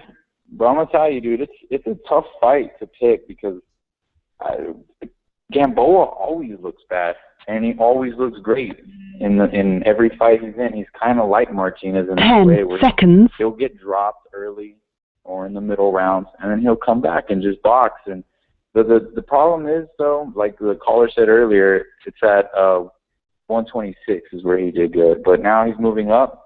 He ain't going to be able to, hurt Terrence Crawford. So I see Terrence Crawford's skills, doing the job. He's taller by a long shot, way longer arms.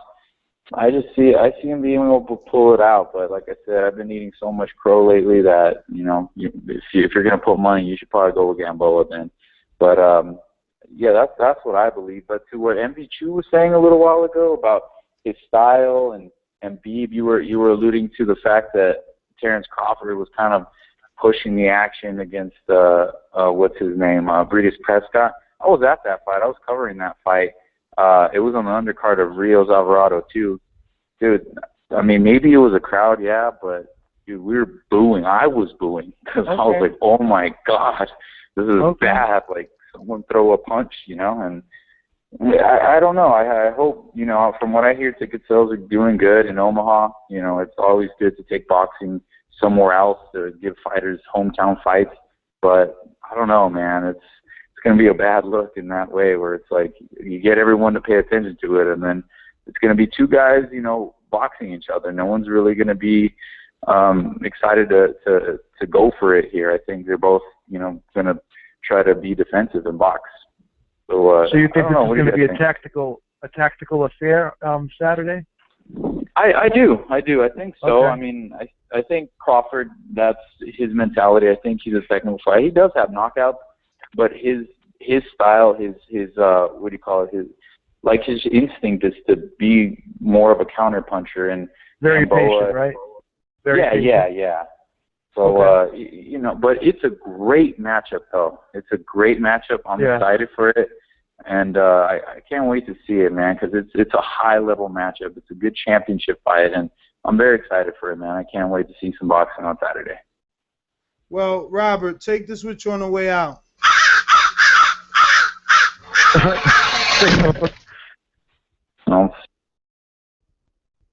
Canadian Jose, what up? Hey guys, what's up, man? Hopefully you got my review there from Canada too, hey Ness? Yeah, man, I seen. We got like, you know, and I just figured out that the number that I've been shouting out, the 276 that I've been saying, that's only in the U.S. Each country is individual. I didn't know. So yeah, we got a pretty good people. There's about 67, I think, over there. 67 reviews just in Canada. A lot more in the UK, but hey, what are you gonna do? What are you going to do, man? It's hockey country out here, man, where all these white guys live. But anyway, I wanted to touch point, man, on that one guy that he talked about, Eli Sekbak. I just caught the show from there. I agree, man. Sekbak's totally, you know, he's one-sided, man. I hate that guy. And I just hope, Ness, you know, you learn from that, from those callers saying that. And when you run into Garcia and your daddy there, you know, Angel, you end up telling those boys that they're doing wrong by boxing, man. You know, you got to stand up for that, man, and not, you know, not just kiss their ass like Eli Sekbak does, right? Right. No, you seem like you don't seem too thrilled about it. But anyway, man, you know what? I think Danny Garcia, man, is just it's kind of bullshit, man. Like, you know, I know you were riding with Garcia since a long time, much like I was with Canelo, and the difference is, man, in the last 2 years, Canelo stepped up and probably has, like, you know, the strongest resume in the last 2 years of the fighters he's been fighting. And now Danny is just being a bitch, man, you know. So, you know, for someone who takes pride in watching so many boxing matches and doing this and doing that, man, I got to harp back on you and let you know you picked the wrong man. Officially, you're wrong, because if anything, you can compare their resumes almost at a 50-50, if not edge Danny, because last 4 fights for each, you got Trout, Angulo, Mayweather, and who was Shane Mosley. And Lara, I'm talking about Lara. Next fight. Lara, that ain't happened yet. Like I said, last 4. It's happening though. Well, I'm talking about these ones coming up. Like, count for Danny's August fight, man. Well, you said his resume. You know, there's fighters who step it up. You said his resume in the past 2 years. You said Canelo probably has the better resume in the past 2 years, and I'm proving to you that that's not true by giving you the resume in the past 2 years. If you want to change your statement, include the next two months. Then, if you want to change your statement, 2013, 2014, man, Canelo stepping it up. At the end of the day, a lot of people criticize boxers like Canelo, say they're padded, but I mean, I think you got to admire boxers like Canelo and Lomachenko. These are guys who are taking risks, and you know what, man? When you take a risk and you show that you have balls, I think you get a lot more fans because of it. and because you get more fans, you get more money, and you get all the perks that come with that, man. So I think it's unfortunate for Danny. He's really taken a big step back. Jose, you're sitting here talking as if you're talking to a bunch of casual fans. How could you say Canelo's taking risks after 40 fights? After 40 fights, he's taking risks. He's 22 years old, man. Come on, give him a break, man. How old's Danny? Danny's like 27, and he still hangs out with his daddy every day, man. He goes for shakes and coke, man. He still was fighting tougher guys before Canelo was. No, man. Come on. Canelo's 22 years old. That kid's got balls, Yo, man. Canelo He's got already lost. almost 16 more fights than Danny, dude. Like, what are you talking about? Like, come on. But we're talking like pretty much might as well be amateur. The point lost to Mayweather, and it could have been, he could have gone and taken bitch fights and done a whole bunch of other things. He stepped up against, a dangerous fighter and an Angulo. And after that, he could have coasted a bit, but no, now he's taking on Lara, man. This is an example of what boxing is about, man. This is an example of what boxers should do. We got to look at the resume recently. We got to look at the resume recently. We got to give credit to Canelo, man. I mean, he's fighting tough fights. Can't take that away from him. I'm not taking it away. He's a young guy, man. I'm not taking it away. I'm simply stating that his resume isn't better. It isn't better. Recently, it is. I think what Jose is trying to allude to is you're looking at the total body, which is fair. I'm looking at the past 2 years because that's his statement. He said the past 2 years. Well, I meant to include this summer, man. Like I meant to say, including the August fight and the July fight. Let's look at the past year. Let's not even go back 2 years. Let's look at the past year because that's freshest in our mind. Canelo has fought tougher guys. He fought Angulo. Okay. What's a credible win for Angulo? What's a credible win for Angulo? Because at least Herrera, got Trout, and he's got the best fighter in the world. My friend. You see, you're losing the argument. So now you want to change the rules and bring up Trout and Mayweather. No, but you said there this is no year. rules. I'm stating an opinion. You're stating an opinion. That's the way the show is run, right? You're clearly not hearing. Ness, how many guys? Oh my God. No, but Ness, hold on. How many guys, hardcore boxing guys? Jose, voted for Angulo to win that fight. I picked Angulo. I picked Angulo to win. There you go. I think the Dream picked Angulo to win.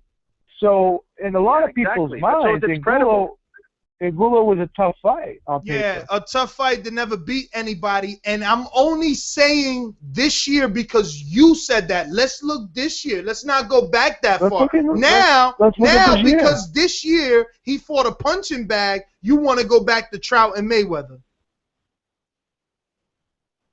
I think Trout and Mayweather were great, were very great. But you didn't bring them up originally. You didn't bring them up originally. You said, let's not go back that far. Let's stick with this year. This year, Canelo only fought Angulo. All right. And Danny fought Herrera. Danny fought Herrera. Who has a better win on their resume? Herrera, because who has Angulo beat? I'll wait. Go ahead. Who should have been a more dangerous fight, man? It was Angulo. You have guys like James and Beeb and Dream. Who was the bigger favorite though? Who was the bigger favorite? Is it my fault? Like Danny was like 8-1 favorite against Herrera. Is it my fault? Exactly, is it my fault that Beeb didn't put on his glasses and remember the Jorge Silva fight? A guy moving up from 147 to fight Angulo at 154 and went life and death with him, and he still picked Canelo to lose. That's not my fault. And it shouldn't be your fault if you fell victim to this commentary. Well, I guess what I'm trying to say, happen. I mean, we all make picks. Danny's a creep puff, man. That's part of making picks, isn't it? Well, all I know is both of your arguments, I blew them both up. Yours and Jose's. You said man. You said let's not go. I don't think so. Let me finish. You said let's not go further than this year. He said last 2 years. I said let's go back a year. When you go back a year, you take. Wait a minute. You take June of 2014, right? And you go back to June of 2013. No, you're changing it again. I said let's go back. These were my exact words. I said let's go back a year. I swear on a stack of Bibles. I said, let's go back a year. Let's not go back 2 years. I said, let's go back a year. If you go back a year, then you have to include the Mayweather fight. Yeah, I'm going to listen to the podcast tomorrow to see if you said a year. I wouldn't lie. I have no reason to lie. I'm not saying you're lying. I made a statement earlier. I made a statement earlier in the podcast, and I was wrong, and I apologize for being wrong. Yeah, they had to show you facts. A year. They had to show you a screenshot. Like I'm going to have to give you a fucking sound They didn't show me a screenshot. They told. I went back and looked, and I read it wrong. Nelta sent me a screenshot. I'm a human being. I'm a man, and I admit when I'm wrong. I said, let's go back a year. Nelta Let's go back a year. That's what I said. Jose, what did I say, please? Yeah, you said 1 year. You said we don't even have to go back that far. Let's just go back 1 year. Yeah, let's go back 1 year. That's what I said. Will be the guy. Let's go back 1 year. Jose will be the guy. He will be the guy.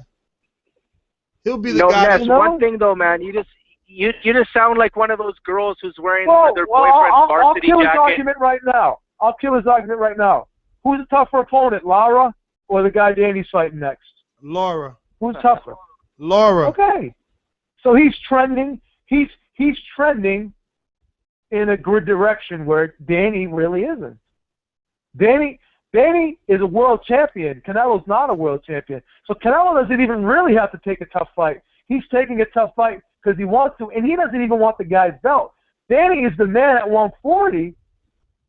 And he's not even fighting the second best, the third best, the fourth best guy at 140. He's fighting probably the 30th best guy at 140. 77. So, okay then. So that's a checkmate right there, right, Jose? You got one guy who's fighting the second best fighter. You got one guy who's fighting the second best fighter in his division, who's not even a champion. Then you got a world champion who is the man at 140 fighting the 77th best guy. That's the story. You can't defend it. You can't defend it. But in the two statements that were made, in the two statements that were made on this show that are now recorded, one was let's go back this year. The other was last 2 years resume. Let's go back 2 years. Last 2 years resume. These were the 2 points. They were not. Jose said, let's go back 2 years. Let me finish. Jose said, let's go back 2 years. Fights. I said, let's go back a year. So if you go back a year, you have the Mayweather fight in there. He fought the best fighter on the planet. Danny did not. Danny fought the best fider in his division a year ago. Same like Mayweather. Same like Canelo. Same like Canelo fighting Mayweather. Arguably fought the 2 best fighters in the junior middleweight division. He fought Trout. And he fought Freddie Mayweather. Absolutely. And Trout was controversial. Trout was controversial and Mayweather starched him. Danny fought the Mayweather of his division and starched him. Up. And he's going right back into the frying pan. And he's going right back into the frying pan. Danny had a tough fight that arguably he lost. Now he's doing a complete 360 and fighting the 77th best fighter in his division. He's regrouping. That's not a good look. It's called regrouping. You could put all the flowers around it you want. You could put diamonds around it. It ain't gonna look pretty, dude. You can't dress it up. He's regrouping. Just accept it. It's a bad look. He's working on things. It's a bad look. Just say it. Just go like this. Beeb, you're right. It's a bad look. Just say He's working on things. Jim Grills, you're live. Hey, Ness, how are you, mate? What's going on, brother? I don't want to stay on this topic for too long, but I just wanted to jump in on what you were just talking about. I think you're kind of arguing semantics there. You're going back and forth over the same thing, but I've been notoriously a Canelo critic, and I'm a fan of Danny. But I mean, all I'm trying to say is one guy's kind of regressing with what they're doing, and one guy is stepping it up. Regrouping is the word. Regrouping is the word. And who is the guy that's stepping it up, and who is the guy who's regressing, sir? Canelo is starting to step it up, and also if you look at like. And who's regressing, sir? Who's regressing? Danny is. Okay, thank you, sir. Checkmate. He's regrouping. You're using the wrong word. He's regrouping. Hey, look, and you got the thing with Canelo is look at who Danny was fighting when he was 22.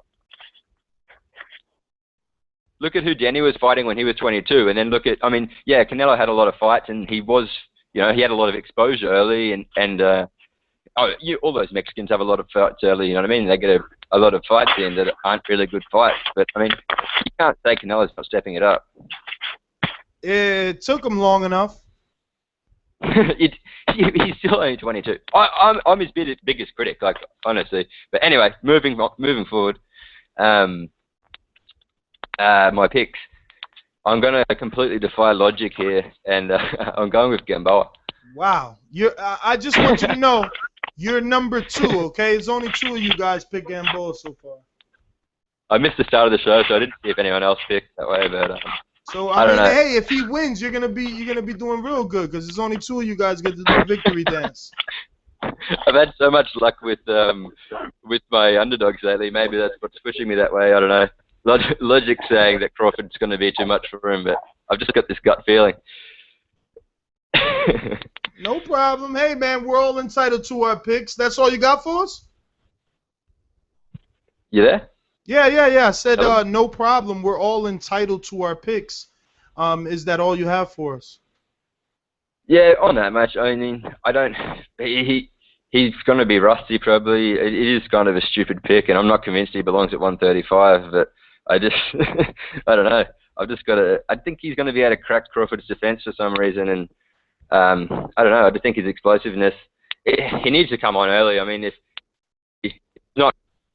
I mean, he can't get through Crawford's defense. It's going to be a long night for him, obviously. But, yeah. Hey, I just wanted to say to Beebs, too, what he was saying about Kamagai and Guerrero last week, about that not being boxing. I completely agree on that, and I get really frustrated with like all these brawls being like sensationalized and getting called fight of the year and stuff when the sport is boxing, and then there's guys like Rigondeaux who gets snubbed by HBO and his promoter when he's like the best technical boxer on the planet, pretty much. Exactly. And guys like Lara, Freddie Roach has come out and said, if Lara beats Canelo, we don't want that fight because there's nothing for us, And the guy is amazing to watch. And then you have people jumping up and down and cheering and saying that what we saw with Kamagai and Guerrero was the fight of the year. Get the fuck out of here. That was. You know what it does? It really puts a damper on the skill aspect of this sport. And again, everyone's entitled to their own opinion, and you have your opinion, I have my opinion. But at the end of the day, a lot of people you could go to, as Bernard Hopkins has said, I'm going to quote him, you can go to a bar, you can go to a street corner, and you can watch 2 guys beat on each other like that. But how many times can you go out and see guys slipping shots, countering, parrying? How many times can you see guys really outthinking each other? A chess match. You can't see that. That's a rarity. That's a diamond in the rough. And I think you put it very eloquently. You made some great points, and I agree 100%, man. I mean, let's just make one point right now. How come every fight of the year is pretty much reminiscent of the previous fight of the year? Yeah, someone's throwing a game plan out the window. Like, look at Bradley. It's repetition, right? Is it not repetition? It's propaganda. It's propaganda is what it is. If you remember last week's card, all the announcers as a group, all they kept talking about is the fact that Alexander needs to be more appealing. He's fighting in an appealing style. This is not typical Alexander. He doesn't usually fight this appealing. They're telling these guys, look, get rid of the game plan or you're not getting back on TV. That's just the bottom line. Yeah, that's true, Ness. That's an excellent point. That's a subliminal message. That's a subliminal message. Yeah. Now, I've actually, I wrote on a topic like this last year, and, there's all this pressure that they get from the network. Hold on. No. Back up. You said you wrote on this topic? Yeah. Who do you write for? Oh, I just write for myself and post it online. But I'm Why don't you write for us? Why don't you write for us? Oh, maybe.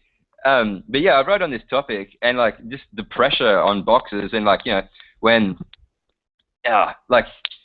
basically they are getting told like you need to change your style. Like the networks are pushing them, telling them to be more aggressive, and these are guys who they're taking damage in there. They've got families, they've got life after boxing, and they're getting told to go in there and get punched in the face so that they get replayed or put back on network. Like, it's fucking ridiculous. Hey, Jim. And then someone like Bradley goes in there and has openly admitted that he fought that style to try and win the fans back and just got punched in the head and fucking knocked stupid by Ruslan. And got an official rematch. And got an That's official why he lost the concussion. Pacquiao rematch. And he got an official concussion. But Jim, I gotta put you on hold, brother. Let me get to some other callers. We got 4 more. We're already on overtime here. We're no longer live. Only the people on the phone can listen. So Jaggernaut, what's going on, brother? Yo, put me on record right now for taking Gamboa over Crawford. Whoa. Number 3, baby. You're number 3. To beat him, or he's either going to get robbed. You're number 3. Yo, we're on drive-by mode, baby, so give me one more and we got to go. Where is Victor Posto, and how come your boy Garcia ain't fighting him? Oh, shit. Because Nash, Garcia... You're getting grilled here tonight, baby. I don't know if you haven't heard, but Garcia's fighting Rod Salka, baby. Lightning Rod Salka, that is. Oh, the truth. I didn't know about him. He's the truth. I forgot about him. I don't know what I was thinking. Yeah, man. 77th in the world, baby. 77th in the world. Jaggernaut, thanks for calling in. You calling in late, so I got to go. 615, you're live on the Boxing Voice. Who's this? What's up? It's Knuckles. Knuckles, 5. what up? I just dropped y'all a 5-star review not too long ago. Well, we appreciate that, my friend. What can we do for you? Hey, I was just calling in about my pick. I think Crawford's going to win this fight easily, hands down. Couldn't agree with you more. You got anything else? Because we're on drive-by mode here. Nah, man, I'm just going to call back later on. Oh, yeah. I listen to y'all show all the time, and I want to say appreciate it on that Top Rank app that y'all talked about a couple of shows ago. Yeah. I got onto that Top Rank app. Man, that's like the best thing now. Apple TV, Top Rank. I'm watching almost everything. Sound like me, brother. You sound like me. Well, we're glad we can do some service. Hey, listen, are you following us on Blog Talk or on iTunes? Because we did a spontaneous show Tuesday. In case you didn't hear it. Yeah, I was listening to y'all show, and I went back and I have y'all. It did download onto my iTunes, so Okay. I got it. I'm gonna go back and listen to it. Okay, cool. And I don't follow you on Blog Talk, but I normally do Google Broadcast. Okay. Because you be making some funny expressions when people be talking. when they be talking stuff that you don't want to hear. These guys are comical, man. They definitely make me laugh here and there. But it's important to follow us on Blog Talk only for one reason. Anytime I schedule a show, doesn't matter if it's Thursday and Sunday, which is our regular scheduled time, or a spontaneous show, you're always going to get an email notification. And if you're free, you can listen live. All right, brother? All right, man. Appreciate it. I'll go ahead and sign up for it, man. All right, bro. 757, you're live on the Boxing Voice. Who's this? V8, is you? Yo, what up? 757, talk to me, baby. All right. That's it. Nelta.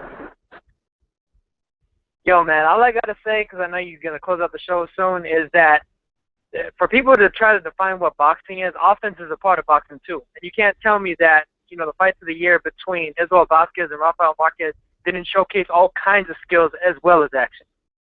Yo, good boy. Good boy. Good boy. Yo, he always wants to be the controversial one, the contradicting. If someone says A, he's got to be B. Get out of here. Listen, it's not about. It's the truth. It's not about Israel Vasquez. The point we're trying to make his opinion, is, man. A lot of people agree with him. That's just the way it is. I mean, I'm not saying it has to be rock'em sock'em robots, guys not moving their heads and shit. It's got to be about moving around, guys having to change up the dynamic of the fight, guys having to change up their style, guys having to force to dig deep in order to get the W out against evenly matched competition. Do you think we've seen that?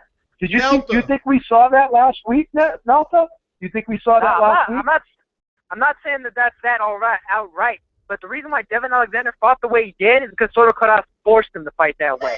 If Devin Alexander fought him the way he normally does that, if Devin fought the way he normally does, do you think we saw that in the Robert Guerrero fight? Do you think we saw all those things that you just described in that Robert Guerrero fight? I just want to remind everyone that Nelta picked I'm saying I saw that in the middle Karass. of the Maidana fight, though. I definitely saw it. Okay, I can agree with that. But I guess my point was we just didn't see all those things that you're describing in the Guerrero fight. That's all. That's just my point. I just want to say Nelta picked Karass, so of course he'll say if Devin fought the way he normally fights, he would have got knocked out. Devin came out way more aggressive and a lot more active than normal. So for you to say that Karass calls that, that's ridiculous. Just absurd. That's why Devin Alexander took a step back and threw his arms out like, well, why don't you come over here so I can counter you? Because Devin didn't want to lead. Because Devin knew if he led, that Karass was going to counter him and put his ass down. Nelta, you know what? Let's go back to your original argument, which was fight of the year. And the point that we were trying to make, it's not about Israel Vasquez in any way. I want you to, after I'm done, I want you to tell me when's the last time you've seen a fight of the year, a fight that was either a candidate or got the award for fight of the year in the fashion in which you mentioned, where guys are moving around the ring and all this shit you just finished saying, when you know good and well that the fight of the years of the past couple of years have been Rios Alvarado type fights. No, that's not the case at all, man. Okay, so name one. Marquez versus Pacquiao 4. That was a knockout. Okay, and it was fight of the year. And the two of them were coming at each other, forcing a different style out of each other than either of them had seen in all four fights. Those two guys were boxing. The knockout punch was a counter punch. Brawlers don't counter punch. Exactly. Well, that's what I was saying, man. They were forced to switch it up. Marquez got a knockout, and he got fight of the year. And he's a switch what up, Nelta? Marquez is a natural counter puncher. What did he switch up? He was coming forward more than he normally does. Instead of punching off the back foot, he punched off the front foot. And the reason why he got the knockout is because he was punching off the front foot, putting everything into his punches. He wasn't hitting and then moving to the side. He knew that he could time Pacquiao, and he did it. I don't know. Listen, I'm going to give you credit on that because that's a pretty good one. It's hard to fucking rip that apart. Marquez Diaz won. Marquez Diaz won also. Same deal. Man, look how many years ago you talking about. That's what I'm saying, that in the past couple of years, listen, Nelta, what we're saying is the past couple of years, fight of the year has been them beat-up fights, them Arakawa fights. Yeah, fight of the year in the last couple of years was Bradley Provodnikov and Marquez Pacquiao. Bradley Provodnikov was what? Well, Bradley Provodnikov was the result of Bradley being a bit of a fool. It doesn't matter. It doesn't matter. Listen, it doesn't matter. It doesn't matter which route you take to the answer. The answer still is it was a brawl. The point is this, Neota. The thing is, of course you're going to find some, but the majority of them really aren't, though. A lot of them are kind of like if you look at Ward Gotti. Okay, Barrera 3. So was that just a look how many years you're going back, man. This dude's opening the vault. If you want to, let's look at it. Let's look at it. Wait a minute. Let's look at it. Let's look at it as a whole. Let's look at it as a whole, right? And of course, you're going to find fights that are what you describe. I'm not refuting you said that. Most. Let's look at it as a wait. Let me finish my point. Let's look at it as a whole. Would you agree that the majority of the fights that get fight of the year are Rock'em Sock'em Robot fights? Not all of them. The majority. No, I wouldn't. All right, then I have to disagree with you. I can go back the past 20 years and name you all of them, and most of them are not that way. I'm looking it up. I'm looking it up right now. What is it under? Because they give them names. Is it the James Farley? I'm going to give Neota. I'm going to give you a homework assignment. I'm going to give you I'm going to give you a homework assignment if you want to do it. Let's go back 10 years if you want to do it. And let's get all 10 of them, right? and then next time you call in, we'll assess them, and we'll say which one was a technical, or was a well-rounded fight, and then we'll determine which one was a rock and sock fight. That's all. All right. Which if you want to do that, if you have the time, if you have the time to do it, you do it, and then we'll agree on it. And if you're right, then we'll say then I say, hey, you know what? You're right, Neota. I'm wrong. You win the argument. Steve, I could do it right now, man. Ain't even hard. Okay. Yeah, he's gonna win, Beeb. I'm looking at the BWAs, and they've given a few boxing matches Fight of the Year here too, starting from 2002. All right. Of course, the infamous all-out brawl probably invented this fucking award. Mickey Ward versus Arturo Gatti. Then they got James Toney versus Vasily Jirov. Marco Antonio Barrera versus Eric Morales. No wonder he mentioned that, because he was cheating using the list. Diego Corrales versus Luis Castillo. Some dude I can't even. I thought that was kind of a brawl. I didn't think that was a. It was a good fight. I can't even pronounce this name right here. That took a lot of inside skill, though. Corrales Castillo was inside skill. Being on the inside of skill. I think both guys did not show any defense. They were just fucking slugging away at each other. All right, guys, listen. It's been great. I'm pretty sure we could finish this conversation, but we cannot because it's 10:30. And studio time is up. Next time you call in, we'll give you like 4 or 5 minutes, and we'll kind of run through it briefly. You'll name the fights, you'll call them out, and then I'll say if it was a brawl or if it was a well-rounded fight, and I'll just give you my opinion on them. And I promise you I'll be totally objective. I promise. No problem. I wanna send a quick thank you to 5 people that signed up to our Audible affiliate link. We truly appreciate it. Hopefully you enjoy your book, and if you never, just know that you supported your favorite podcast, and that support and donations that we get always goes back to you in signed gloves. I mean, Vic's gonna be over at Crawford Gamboa. Maybe he gets one signed over there. It's always a matter of the fighter saying yes, of course. I guess this is basically the show. Beeb, thanks for coming in. We know you usually don't do Thursdays. Always a pleasure. On behalf of Vic and James, who are now no longer on, I'm pretty sure, they have some kind words. Well, I always try to call in. On Thursdays now, the second hour, because I'm able to call in the second hour. So. But I enjoy being on the show, so I try to be on as much as I can.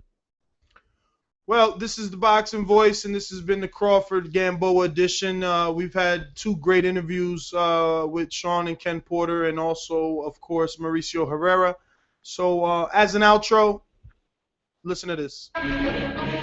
Hey guys, I just want to send a special thank you to all of you guys that are listening to the Boxing Voice and downloading us on iTunes, rating us 5 stars.